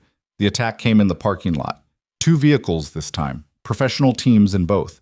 Not trying to capture or intimidate, trying to eliminate. The gunfire started before Caleb could process the threat fully, bullets sparking off concrete and shattering car windows. He grabbed Nora, pulling her down behind a parked SUV as rounds punched through metal and glass. His shoulder screamed in protest, but adrenaline overrode pain. They had maybe 30 seconds before the shooters adjusted position and found an angle. Stay low, Caleb ordered, his mind racing through options. The community center was behind them, full of elderly civilians who'd be caught in crossfire. The street ahead offered no cover. The parking lot was a kill box, perfectly designed for exactly this kind of ambush. They were trapped. Then sirens split the air, not distant, but immediate and close. 3 police cruisers came screaming into the parking lot, officers emerging with weapons drawn. The shooting stopped as suddenly as it started, the attack vehicles retreating at high speed. One of the officers ran to their position. Mr. Mercer, Ms. Lane, FBI sent us to provide escort. Are you injured? Caleb helped Nora to her feet, his hands shaking now that the immediate danger had passed. We're okay. How did you know? FBI's been monitoring Raven Ridge's security contractors since they received the evidence. When Titan strategic units started moving toward this location, they alerted local PD to intercept. The officer was already calling it in. We've got 2 vehicles fleeing eastbound, shots fired, multiple witnesses. This is going to be a federal case now. As if summoned by the words, 2 black SUVs arrived, federal plates visible. 4 agents emerged, professional and efficient, taking control of the scene with practiced authority. The lead agent approached Caleb and Nora, her credentials already out. Agent Sarah Chen, FBI. We're taking you both into protective custody immediately. There's a safe house prepared, full security detail, and our field office wants to debrief you both tonight. My daughter, Caleb said immediately. She's upstate with a friend. We know. Agent Patterson is already en route to provide security for both of them. Your daughter will be brought to the safe house within 4 hours. The relief nearly buckled Caleb's knees. Mrs. Patterson is FBI? Retired. She contacted her old unit when she recognized the surveillance on your apartment as professional-level operation. She's been feeding us intelligence for the past 72 hours. Agent Chen's expression was sympathetic. Mr. Mercer, you did good work keeping Miss Lane alive and getting this evidence compiled. But this is federal jurisdiction now. Let us do our job. Caleb wanted to argue, wanted to maintain control, wanted to finish what he'd started. But looking at Nora's exhausted face, at the bullet holes in the SUV they'd hidden behind, at his own blood-soaked bandage, he realized he'd reached his limit. Okay, he said quietly. But I want updates on the investigation. Real ones, not bureaucratic placeholders. You'll get them. You're a key witness and victim. You're entitled to know how we're proceeding. Agent Chen gestured toward the SUVs. Now let's get you both somewhere safe before Raven Ridge tries something else. The safe house was a nondescript apartment in a secured building, federal agents stationed at every entrance. By the time they arrived, news of the parking lot shooting was already breaking across every major outlet. Armed attack on Raven Ridge whistleblowers caught on camera competed with FBI raids Raven Ridge Holdings headquarters for headline space. The dominoes were falling faster than anyone had anticipated. Caleb sat in the safe house living room, his shoulder freshly treated by FBI medical staff, and watched the news coverage with something approaching disbelief. 3 hours ago, he'd been a maintenance tech with a dangerous secret. Now he was the center of a federal investigation that was already being called the biggest corporate negligence case in decades. Nora sat beside him, tears streaming down her face as she watched reporters describe Marcus Chen's evidence and courage, watched federal agents perp-walking Raven Ridge executives out of their offices, watched the empire she'd spent years investigating finally crumble under its own corruption. "We did it," she whispered. "Sarah's death wasn't for nothing. Marcus's sacrifice wasn't for nothing. We actually did it." Caleb's phone rang. The regular line this time. Maya's voice filled the silence, high and excited. "Daddy, Mrs. Patterson said we're going to a special safe place, and she's actually a secret agent, and there are people protecting us. Is it true?" "It's true, sweetheart. You're safe, I'm safe, and the scary men aren't going to bother us anymore." "Because you stopped them? You and your friend?" "Because we told the truth. And sometimes truth is the strongest weapon there is." "Mom would be proud of you." The simple statement broke something loose in Caleb's chest. "Yeah, baby, I think she would be." They talked for 10 more minutes, Maya's voice grounding him in the reality of what he'd been fighting for. Not revenge, not justice in the abstract, but the simple human truth that his daughter deserved to grow up in a world where corporations couldn't kill people and walk away. When he finally hung up, Agent Chen was standing in the doorway. "Mr. Mercer, we need your testimony starting tomorrow morning. Everything you know about Raven Ridge's negligence, the threats you received, the attacks you survived. It's going to be a long process." "I'm ready." "Good, because between your testimony, Miss Lane's investigation, and the documentary evidence, we're looking at multiple federal charges against at least 15 Raven Ridge executives. This is going to be the kind of case that changes how corporate negligence gets prosecuted." Caleb thought about Sarah, about the apartment building that had killed her because someone decided a $47,000 repair wasn't worth the expense. He thought about the other victims named in Nora's dossier, the families who'd trusted that their homes were safe. "Make them pay," he said quietly. "Whatever it takes, however long the trial lasts, make sure they actually pay for what they did." "That's the plan." Agent Chen handed him a folder. "This is preliminary. We're still analyzing evidence, but initial assessment suggests we can prove systematic negligence resulting in at least 23 deaths over the past 5 years, including your wife. Federal charges will include manslaughter, fraud, conspiracy, and bribery of public officials. If we get convictions, we're talking decades in federal prison." Decades. Not the slap-on-the-wrist settlements corporations usually faced. Actual consequences for actual evil. "One more thing," Agent Chen added. "Douglas Crane, the Raven Ridge attorney who threatened you? He's been arrested. The parking lot attack was captured on multiple cameras, and cell phone records show he gave the authorization to Titan Strategic 15 minutes before the shooting started. He's looking at attempted murder charges on top of everything else." Caleb remembered Crane's smooth voice on the phone, his calm assurance that Raven Ridge had resources beyond imagining. Turned out federal law enforcement had resources too, and a very dim view of corporations trying to murder whistleblowers. When do I testify? Grand jury convenes in 3 weeks. Trial probably starts in 6 months, maybe 8.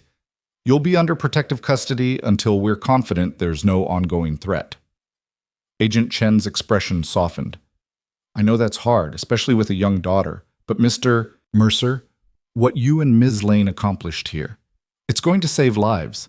Every tenant in every Raven Ridge property is being relocated while federal inspectors assess safety violations. We're talking about 8,000 people who won't die in fires or carbon monoxide leaks or structural collapses because you two refuse to let this evidence stay buried. 8,000 people.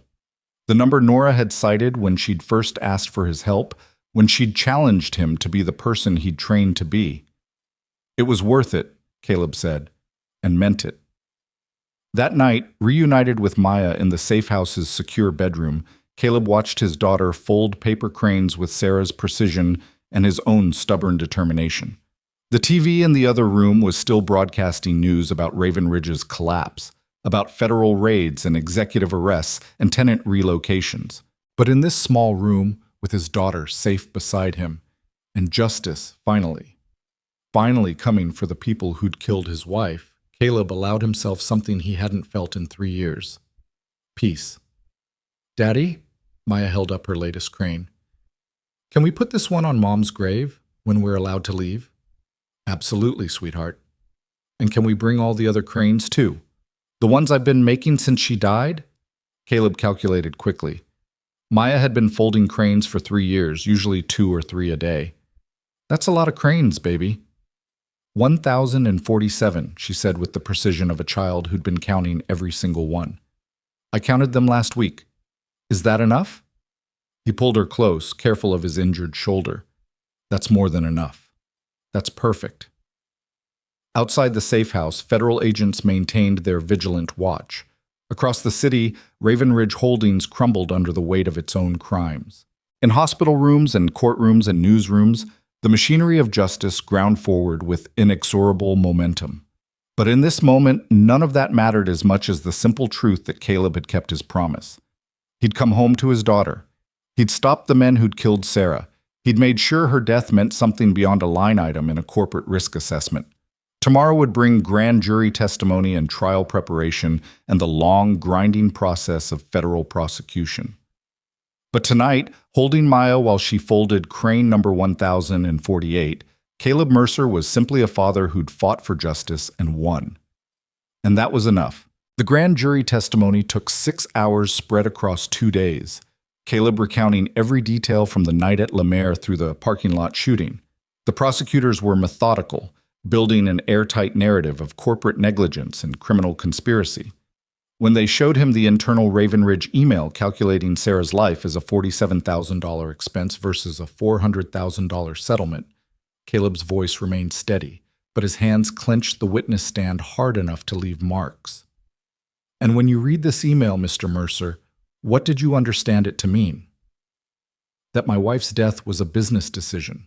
That Raven Ridge executives knew the electrical system at Westbrook Apartments was dangerous, calculated exactly how dangerous, and decided her life wasn't worth the cost of fixing it. The grand jury returned indictments against 17 Raven Ridge executives within 48 hours. The charges ranged from manslaughter and criminal negligence to fraud, bribery, and conspiracy to obstruct justice. Douglas Crane faced additional counts of attempted murder for ordering the parking lot attack, his smooth attorney facade crumbling under the weight of recorded phone calls and witness testimony. Nora testified the same week, her investigative journalism transforming into prosecutorial evidence. She walked the grand jury through 2 years of research, showing how Raven Ridge's pattern of negligence extended across dozens of properties and hundreds of victims. Marcus Chen's files provided the documentary backbone, each email and memo and photograph another nail in Raven Ridge's coffin. They didn't just ignore safety violations, Nora told the jury, her voice carrying the controlled fury of someone who'd sacrificed everything for this moment. They systematized the neglect, created internal protocols for how long they could delay repairs before legal liability exceeded repair costs. trained property managers to document complaints in ways that protected the company rather than the tenants, built an entire corporate infrastructure around the premise that poor people's lives were worth less than rich people's profits. The media coverage was relentless. Every major outlet ran deep investigations into corporate negligence in the housing industry, using Raven Ridge as the cautionary tale that launched 1,000 think pieces and congressional hearings. Sarah's story appeared again and again, her paper cranes becoming a symbol of lives cut short by preventable tragedy. Maya saw her mother's photo on the news one evening, Caleb watching anxiously as his daughter processed seeing Sarah's face broadcast to millions of strangers. "Everyone knows about Mom now," Maya said quietly. "Does that bother you?" She thought about it with the careful consideration she brought to everything important. No, because now they know she was a real person, not just a number, and maybe it means other moms won't die the same way. Caleb pulled her close, marveling at her wisdom. 7 years old and already understanding that justice required making private grief public, that change demanded witnesses willing to testify even when it hurt. "Your mom would be so proud of you," he whispered.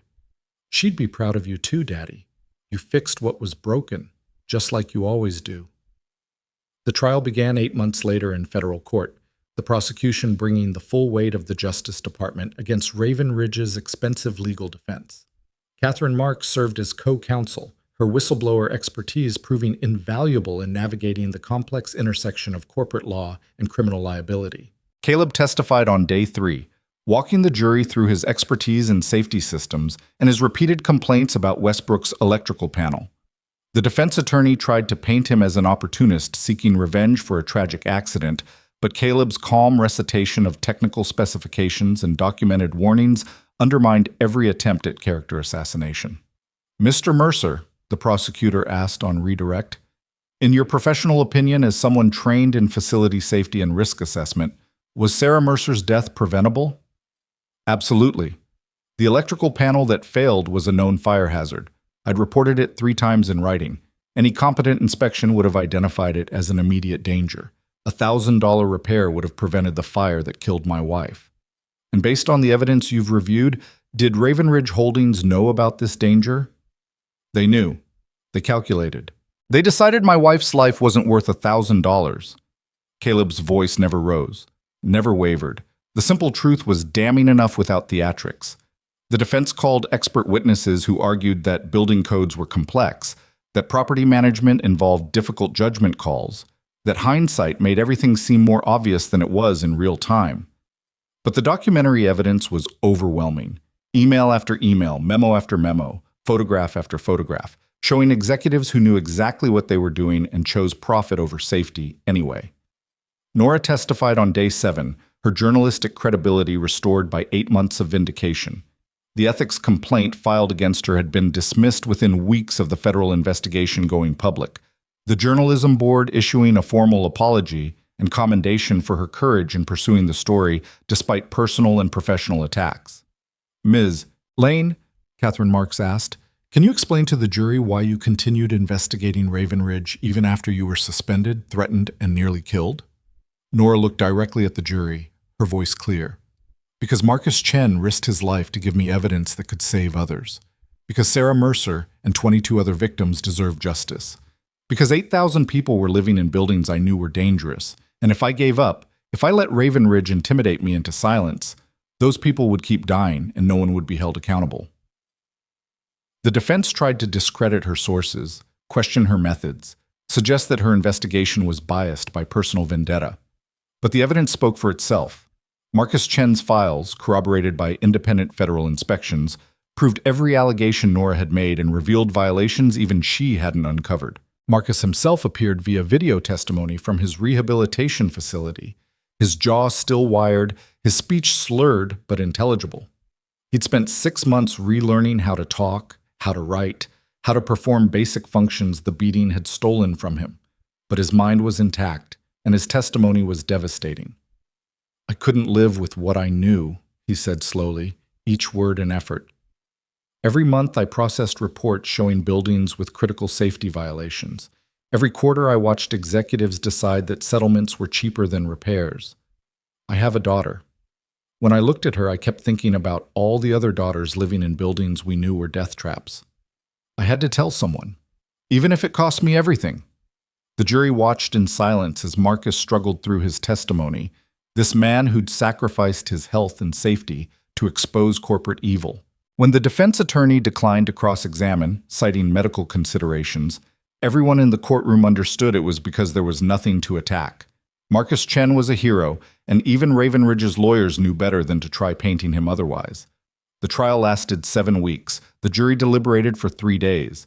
When they returned with guilty verdicts on 73 counts across 17 defendants, the courtroom erupted in applause from the gallery packed with former Raven Ridge tenants and their families. Douglas Crane got 15 years. The CFO who'd signed off on the cost-benefit analyses got 20. The CEO who'd built the entire system of systematized negligence got 25 to life. The judge calling him a man who turned human suffering into a profit center and showed no remorse even when confronted with the bodies his decisions created. Caleb sat in the gallery holding Maya's hand, watching justice finally being served. Nora sat beside them, tears streaming down her face as victim after victim stood to deliver impact statements that detailed how Raven Ridge's negligence had shattered their lives. When it was Caleb's turn, he stood and faced the defendants with Maya beside him. Sarah Mercer was an artist, he said quietly. She filled our home with paper cranes, each one folded with love and precision. She taught our daughter that beauty could be created from simple paper, that care and attention could transform the ordinary into something meaningful. She believed the world was fundamentally good, that people looked out for each other, that institutions existed to protect the vulnerable rather than exploit them. He paused, letting the words settle. You killed her to save $1,000. You destroyed my daughter's mother, my wife, my family's future, because your cost-benefit analysis said her life wasn't worth a basic repair. And when confronted with what you'd done, you didn't apologize or reform or try to prevent future deaths. You threatened witnesses, attacked journalists, tried to kill people who dared to tell the truth about your crimes. Caleb's voice remained steady, but everyone in the courtroom could hear the controlled rage beneath. I hope you spend every day of your prison sentences thinking about Sarah. Thinking about the other 22 people your negligence killed. Thinking about the 8,000 people who lived in constant danger because you valued profit over human life. I hope you never forget what you are. Not business people making difficult decisions, but criminals who killed for money and tried to get away with it. He sat down. Maya squeezed his hand, her small face solemn. The judge thanked him for his testimony and proceeded to sentencing, his words carrying the weight of a system finally, belatedly, imposing consequences.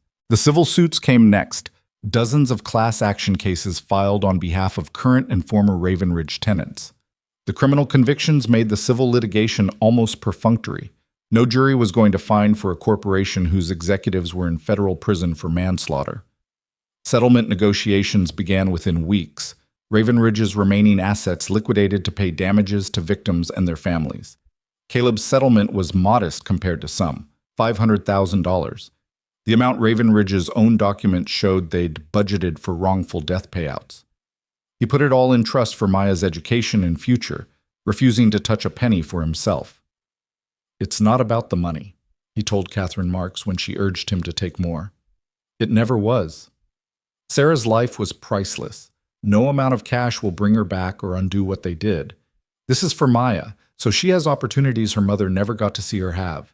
Honor's settlement was larger, compensation for the destroyed career and years of harassment. She used it to start a nonprofit investigative journalism organization focused on corporate accountability and tenant rights. Marcus Chen joined as lead researcher once his rehabilitation progressed enough to work again. His slurred speech and damaged mobility, no barrier to the brilliant analytical mind that had uncovered Raven Ridge's crimes in the first place.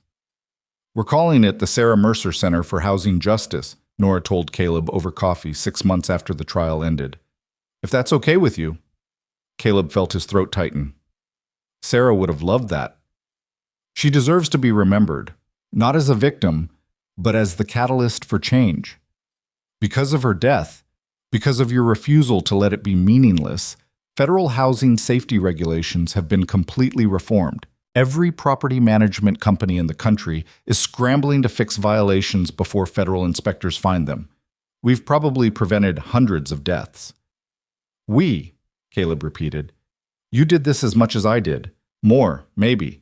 You're the one who spent years investigating when no one believed you. And you're the one who kept me alive long enough to finish, who stepped between me and men with guns, who fought corporate assassins with nothing but a porcelain spoon and outdated training. Nora smiled. We make a good team, Mercer. Made. Past tense. I'm back to fixing furnaces and raising my daughter now. Are you, though? She studied him with journalistic perception.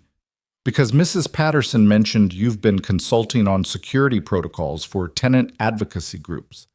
And I heard through the nonprofit grapevine that you're teaching de-escalation workshops for community organizations. Caleb shifted uncomfortably. Just helping out. People asked for advice. I gave it. People asked because you're good at what you do, because you have skills that can protect vulnerable populations from exactly the kind of predatory behavior Raven Ridge specialized in. Nora leaned forward.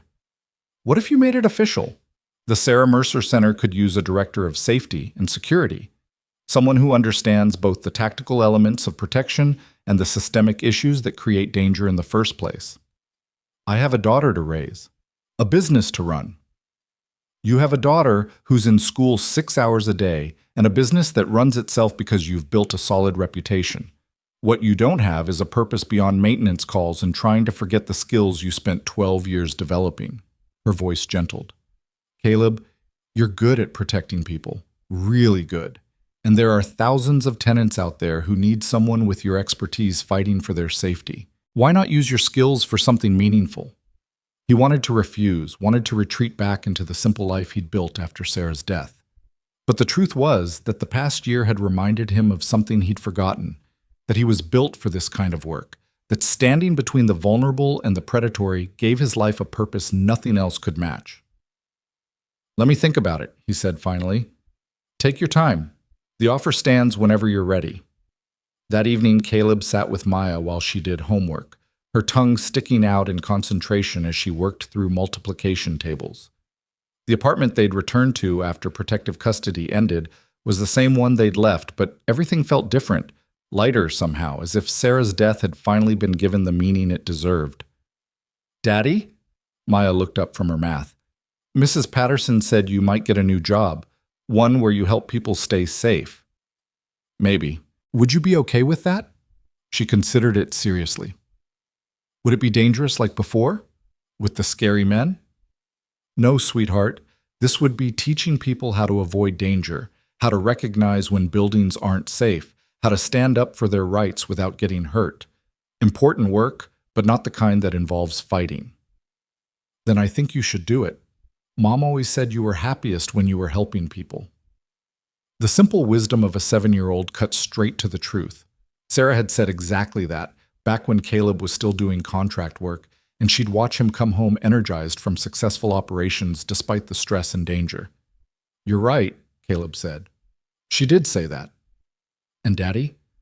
I think Mom would want you to use your fixing skills on people too, not just machines. You're really good at seeing what's broken and making it better. Caleb pulled her into a hug, marveling at how this small person could be so wise, so compassionate, so much like her mother. You know what? I think you're absolutely right. He called Nora the next morning and accepted the position. The Sarah Mercer Center for Housing Justice gained a director of safety and security, someone who understood both the tactical and systemic elements of protecting vulnerable tenants from corporate negligence and predatory practices. The work was different from what Caleb had done before.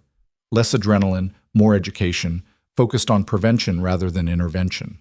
He taught workshops on identifying safety hazards, trained tenant organizers in de-escalation techniques, consulted with advocacy groups on security protocols. His reputation spread quickly, the maintenance tech who'd brought down Raven Ridge becoming a sought-after expert in community safety. 6 months into the job, Caleb found himself at La Mer for the first time since that glittering night when everything had started. The restaurant had undergone changes, new management, comprehensive safety reforms, staff training on harassment intervention.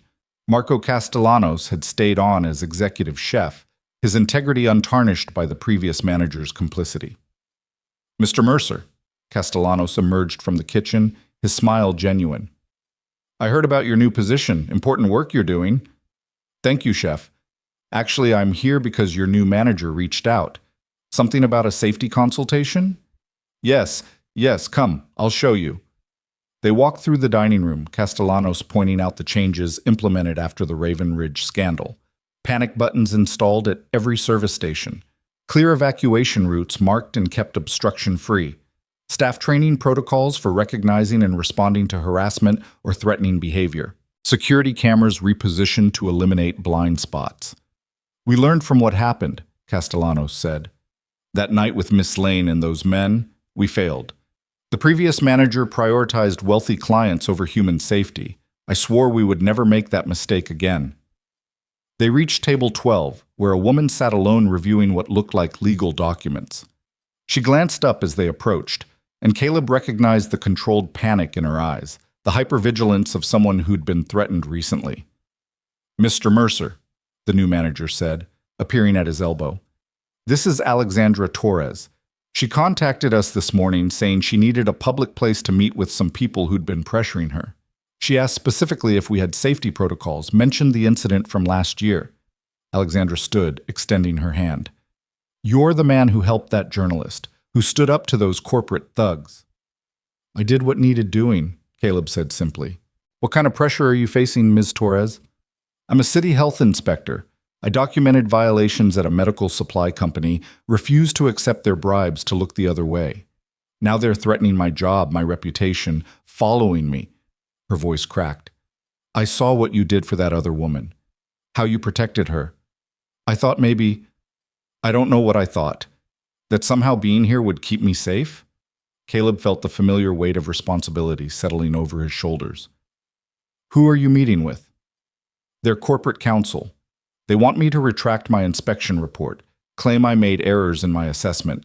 If I don't, they're threatening to file complaints against me, ruin my career." The pattern was depressingly familiar. Different industry, same tactics: intimidate the whistleblower, suppress the evidence, protect profit over public safety. "What time is this meeting?" 20 minutes. Caleb pulled out his phone, dialed a number from memory. "Catherine, it's Caleb Mercer. I've got a health inspector being pressured to retract violation reports. Corporate intimidation, potential witness tampering. Can you send someone to Lemaire in the next 20 minutes? Catherine's response was immediate. "I'll do you one better. I'll come myself. Don't let that inspector sign anything or agree to anything until I get there." Caleb turned to Alexandra. "You're going to have representation at this meeting, a former federal prosecutor who specializes in whistleblower protection.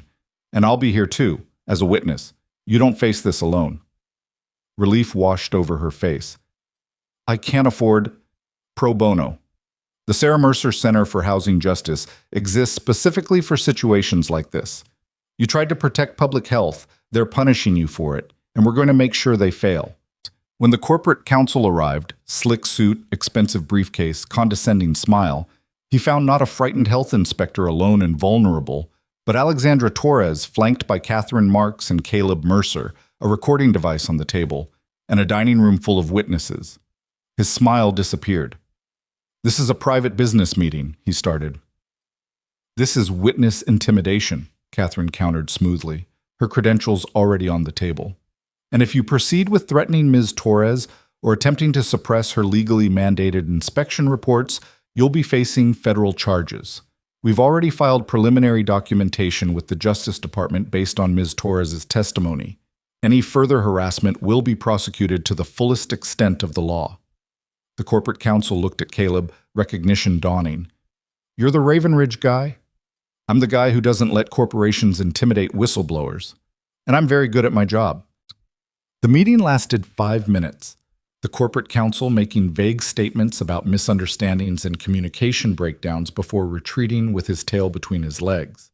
Alexandra Torres walked out with Catherine Marks's card, a promise of legal protection, and the knowledge that she wasn't alone in fighting corporate malfeasance. "Thank you," she said to Caleb, her voice shaking. "I was so scared. I thought they'd destroy me like they threatened." "They might try, But now you have people in your corner who know how to fight back. Use the resources Catherine gives you. Document everything, and don't let them make you doubt the truth of what you found. After she left, Caleb sat at table 12 alone, thinking about the strange symmetry of returning to where everything had started. This was the table where Nora Lane had been cornered, where he'd first stepped between a predator and prey, where the whole cascading sequence of events had begun. You look contemplative. Castellanos set down a cup of coffee unasked, sitting across from him. What are you thinking? That maybe this is what I was supposed to be doing all along. Not the contract work, not even the maintenance business, but this, standing between people who tell the truth and the powerful forces that want to silence them. It's dangerous work. All important work is dangerous. Caleb sipped the coffee, perfectly prepared as always. But it's also necessary. Because if people like me don't stand up, then people like Alexandra Torres face corporate predators alone. And we've seen what happens when good people are isolated and afraid. We have indeed. Castellanos stood, gestured around the transformed restaurant. But we've also seen what happens when good people fight back and refuse to surrender. The powerful fall. Justice gets served, even if it takes time, and the world becomes a little bit safer. Caleb's phone buzzed with a text from Maya. Finished my homework. Can we practice origami tonight? I want to make something special for Mom's grave this weekend. He smiled, texted back, absolutely. I'll bring home special paper. That weekend, Caleb and Maya visited Sarah's grave with 1,093 paper cranes, each one carefully folded and strung together in garlands of color and remembrance. They decorated the headstone until it looked like a flock of origami birds had come to rest, a memorial of beauty and patience and love. Maya placed the final crane, the one she'd been working on all week, her most perfect creation, directly on top of Sarah's name. I made this one special, Mom, she said to the headstone, with red thread, like the kind you used to use. Daddy says you used to wrap red thread around things you wanted to protect. So I'm protecting your memory, making sure everyone remembers you weren't just someone who died in a fire, but someone who changed things by dying. Because Daddy made sure of it. Caleb knelt beside his daughter, his hand on her shoulder. Your mom would be so proud of you, Maya, of how brave you've been, how strong, how kind, even when things were scary. She'd be proud of you too. You fixed what was broken, just like you promised. They sat in comfortable silence, surrounded by paper cranes and memories, while the city hummed around them. Somewhere out there, federal prisons held men who'd chosen profit over human life and were finally paying the price. Somewhere out there, tenants slept safely in buildings that had been inspected and repaired, their lives no longer considered acceptable losses in corporate risk assessments. And somewhere out there, another Alexandra Torres was gathering courage to blow the whistle on corporate malfeasance, knowing that people like Caleb Mercer and Catherine Marks and Nora Lane existed to stand beside them when the powerful tried to silence the truth. 3 weeks later, Caleb received an invitation to speak at a congressional hearing on corporate accountability and whistleblower protection. He testified alongside Nora and Marcus, their collective story moving several representatives to tears and inspiring bipartisan legislation strengthening tenant protections and increasing penalties for corporate negligence. Mr. Mercer, the committee chairwoman asked during questioning, what would you say to other potential whistleblowers who are afraid to come forward because of what they might face? Caleb thought about Sarah, about Maya, about the long, terrible year of fighting and surviving and finally winning. I'd say the powerful count on your fear. They count on you staying silent, on you deciding that keeping your head down is safer than speaking up. And sometimes they're right. Speaking up is dangerous, costly, potentially devastating to your life and career and safety. He paused, looking directly at the cameras broadcasting this testimony to millions of viewers. But I'd also say that silence has a cost too. Every day you stay quiet about injustice, about negligence, about evil hiding behind corporate policy and legal technicalities is another day that more people suffer, more families are destroyed, more lives are lost to preventable tragedies, and that cost, the cost of silence, is higher than anything the powerful can threaten you with. The hearing room was absolutely silent. My wife died because people with evidence of dangerous conditions chose silence over action. When I finally had the chance to break that silence, to fight back against the corporation that killed her, I learned something important. The powerful aren't as powerful as they pretend. The institutions they hide behind aren't as impenetrable as they seem. And when ordinary people refuse to be intimidated, when they stand together and demand justice, they can bring down empires built on exploitation and negligence. Caleb's voice strengthened, carrying the weight of hard-won wisdom. So to potential whistleblowers watching this, wondering if they should come forward with what they know, I say this: you're not alone. There are people who will stand with you, protect you, fight beside you. Organizations like the Sarah Mercer Center exist specifically to support truth-tellers facing corporate retaliation. Former prosecutors like Catherine Marks dedicate their careers to defending whistleblowers. Journalists like Nora Lane risk everything to tell stories the powerful want buried. And yes, it's scary. Yes, there's risk. But the alternative, staying silent while people die or suffer because of what you know and won't reveal, is worse. He finished quietly, his words carrying to every corner of the room and beyond, to living rooms and offices and apartments where other potential whistleblowers watched and wondered if they had the courage to act. Do the right thing, tell the truth, fight back, and know that when you do, you're not fighting alone. The legislation passed both houses within 6 months, signed into law with Caleb, Nora, and Marcus standing behind the president as he affixed his signature. The Sarah Mercer Whistleblower Protection Act strengthened legal protections for people reporting corporate malfeasance, increased penalties for retaliation, and established federal funding for organizations supporting whistleblowers. Maya watched the signing ceremony from the front row, her small face serious as she witnessed her mother's name being permanently enshrined in federal law. Afterward, when reporters asked how she felt about her mother's legacy, she spoke with the simple clarity of a child who understood profound truths. My mom made beautiful things from paper. My daddy makes broken things work again. Together they made the world a little bit better. That's what I want to do when I grow up too. The clip went viral, Maya's words inspiring a generation of children to believe that ordinary people could create extraordinary change. Schools across the country added the Raven Ridge case to their civics curriculum, using Sarah's story to teach about corporate responsibility, whistleblower courage, and the power of individuals to challenge institutional injustice. 2 years after the trial, La Mer hosted a private dinner celebrating the 2nd anniversary of the Whistleblower Act's passage. Caleb attended with Maya, now 9 years old and carrying the quiet confidence of a child who'd survived trauma and emerged stronger. Nora was there with Marcus, whose speech had improved enough to deliver a toast without written notes. Catherine Marks brought several of her current whistleblower clients, people fighting new battles against different corporations but drawing strength from the Raven Ridge precedent. To Sarah Mercer, Catherine raised her glass, who didn't choose to become a symbol, but whose death inspired a movement. May her memory continue to protect the vulnerable and terrify the corrupt. To Sarah, they echoed, glasses raised in a toast that honored both the woman and what her loss had created. Castellanos emerged from the kitchen with a special dessert, a chocolate sculpture shaped like a paper crane, delicate and beautiful and temporary, like the woman it commemorated. For Maya, he said, setting it before her.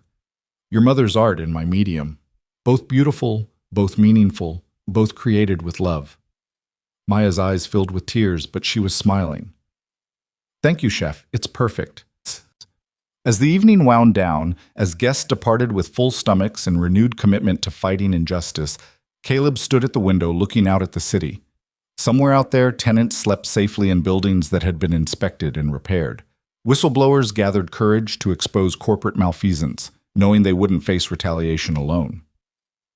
Families trusted that the institutions meant to protect them would actually do so, because people like him had proved that accountability was possible. The work wasn't finished, would never be finished, really, because corporate greed and institutional corruption were endless battles requiring endless vigilance. But Sarah's death had sparked something that wouldn't be extinguished, a movement of ordinary people refusing to accept that profit mattered more than human life. Daddy? Maya appeared at his side, slipping her small hand into his. Are you thinking about Mom? Always, sweetheart. But tonight I'm thinking about something else too. What?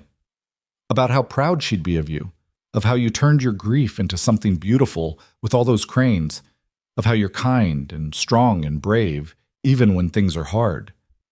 Maya leaned against him, comfortable in the silence they'd learned to share. I miss her, but I'm glad what happened to her meant something, that it changed things.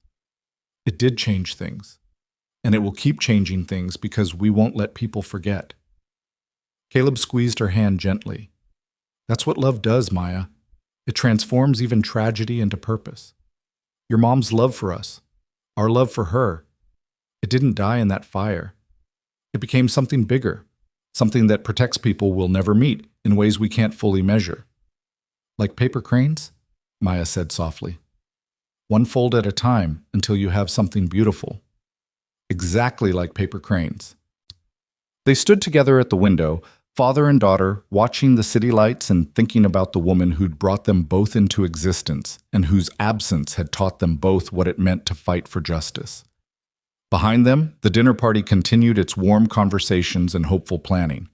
Before them, the city stretched endless and complicated, full of people who needed protection and people who provided it, predators and guardians locked in eternal struggle. But tonight, in this moment, the guardians were winning. And Sarah Mercer's name was written into law and memory as someone who died meaninglessly but whose death had been transformed through love and rage and stubborn determination into meaning that would outlast them all. Caleb pulled out his phone, took a photo of Maya silhouetted against the city lights, and texted it to the group chat he maintained with Nora, Catherine, Marcus, and Mrs. Patterson. 2 years later. Still fighting, still winning, still remembering why it matters. The responses came quickly, hearts and strength emojis and promises to keep fighting alongside him.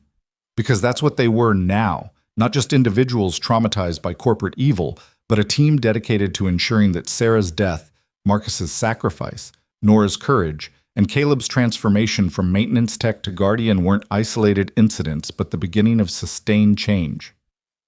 As they left Lemaire that night, walking past the same emergency exit where it had all begun, Maya pointed to the red panic button now installed there. That's because of what you did, right, Daddy? Making restaurants safer? That's because of what a lot of people did, working together. But yes, partly. Good. She squeezed his hand. I like knowing that what happened to Mom makes other people safer.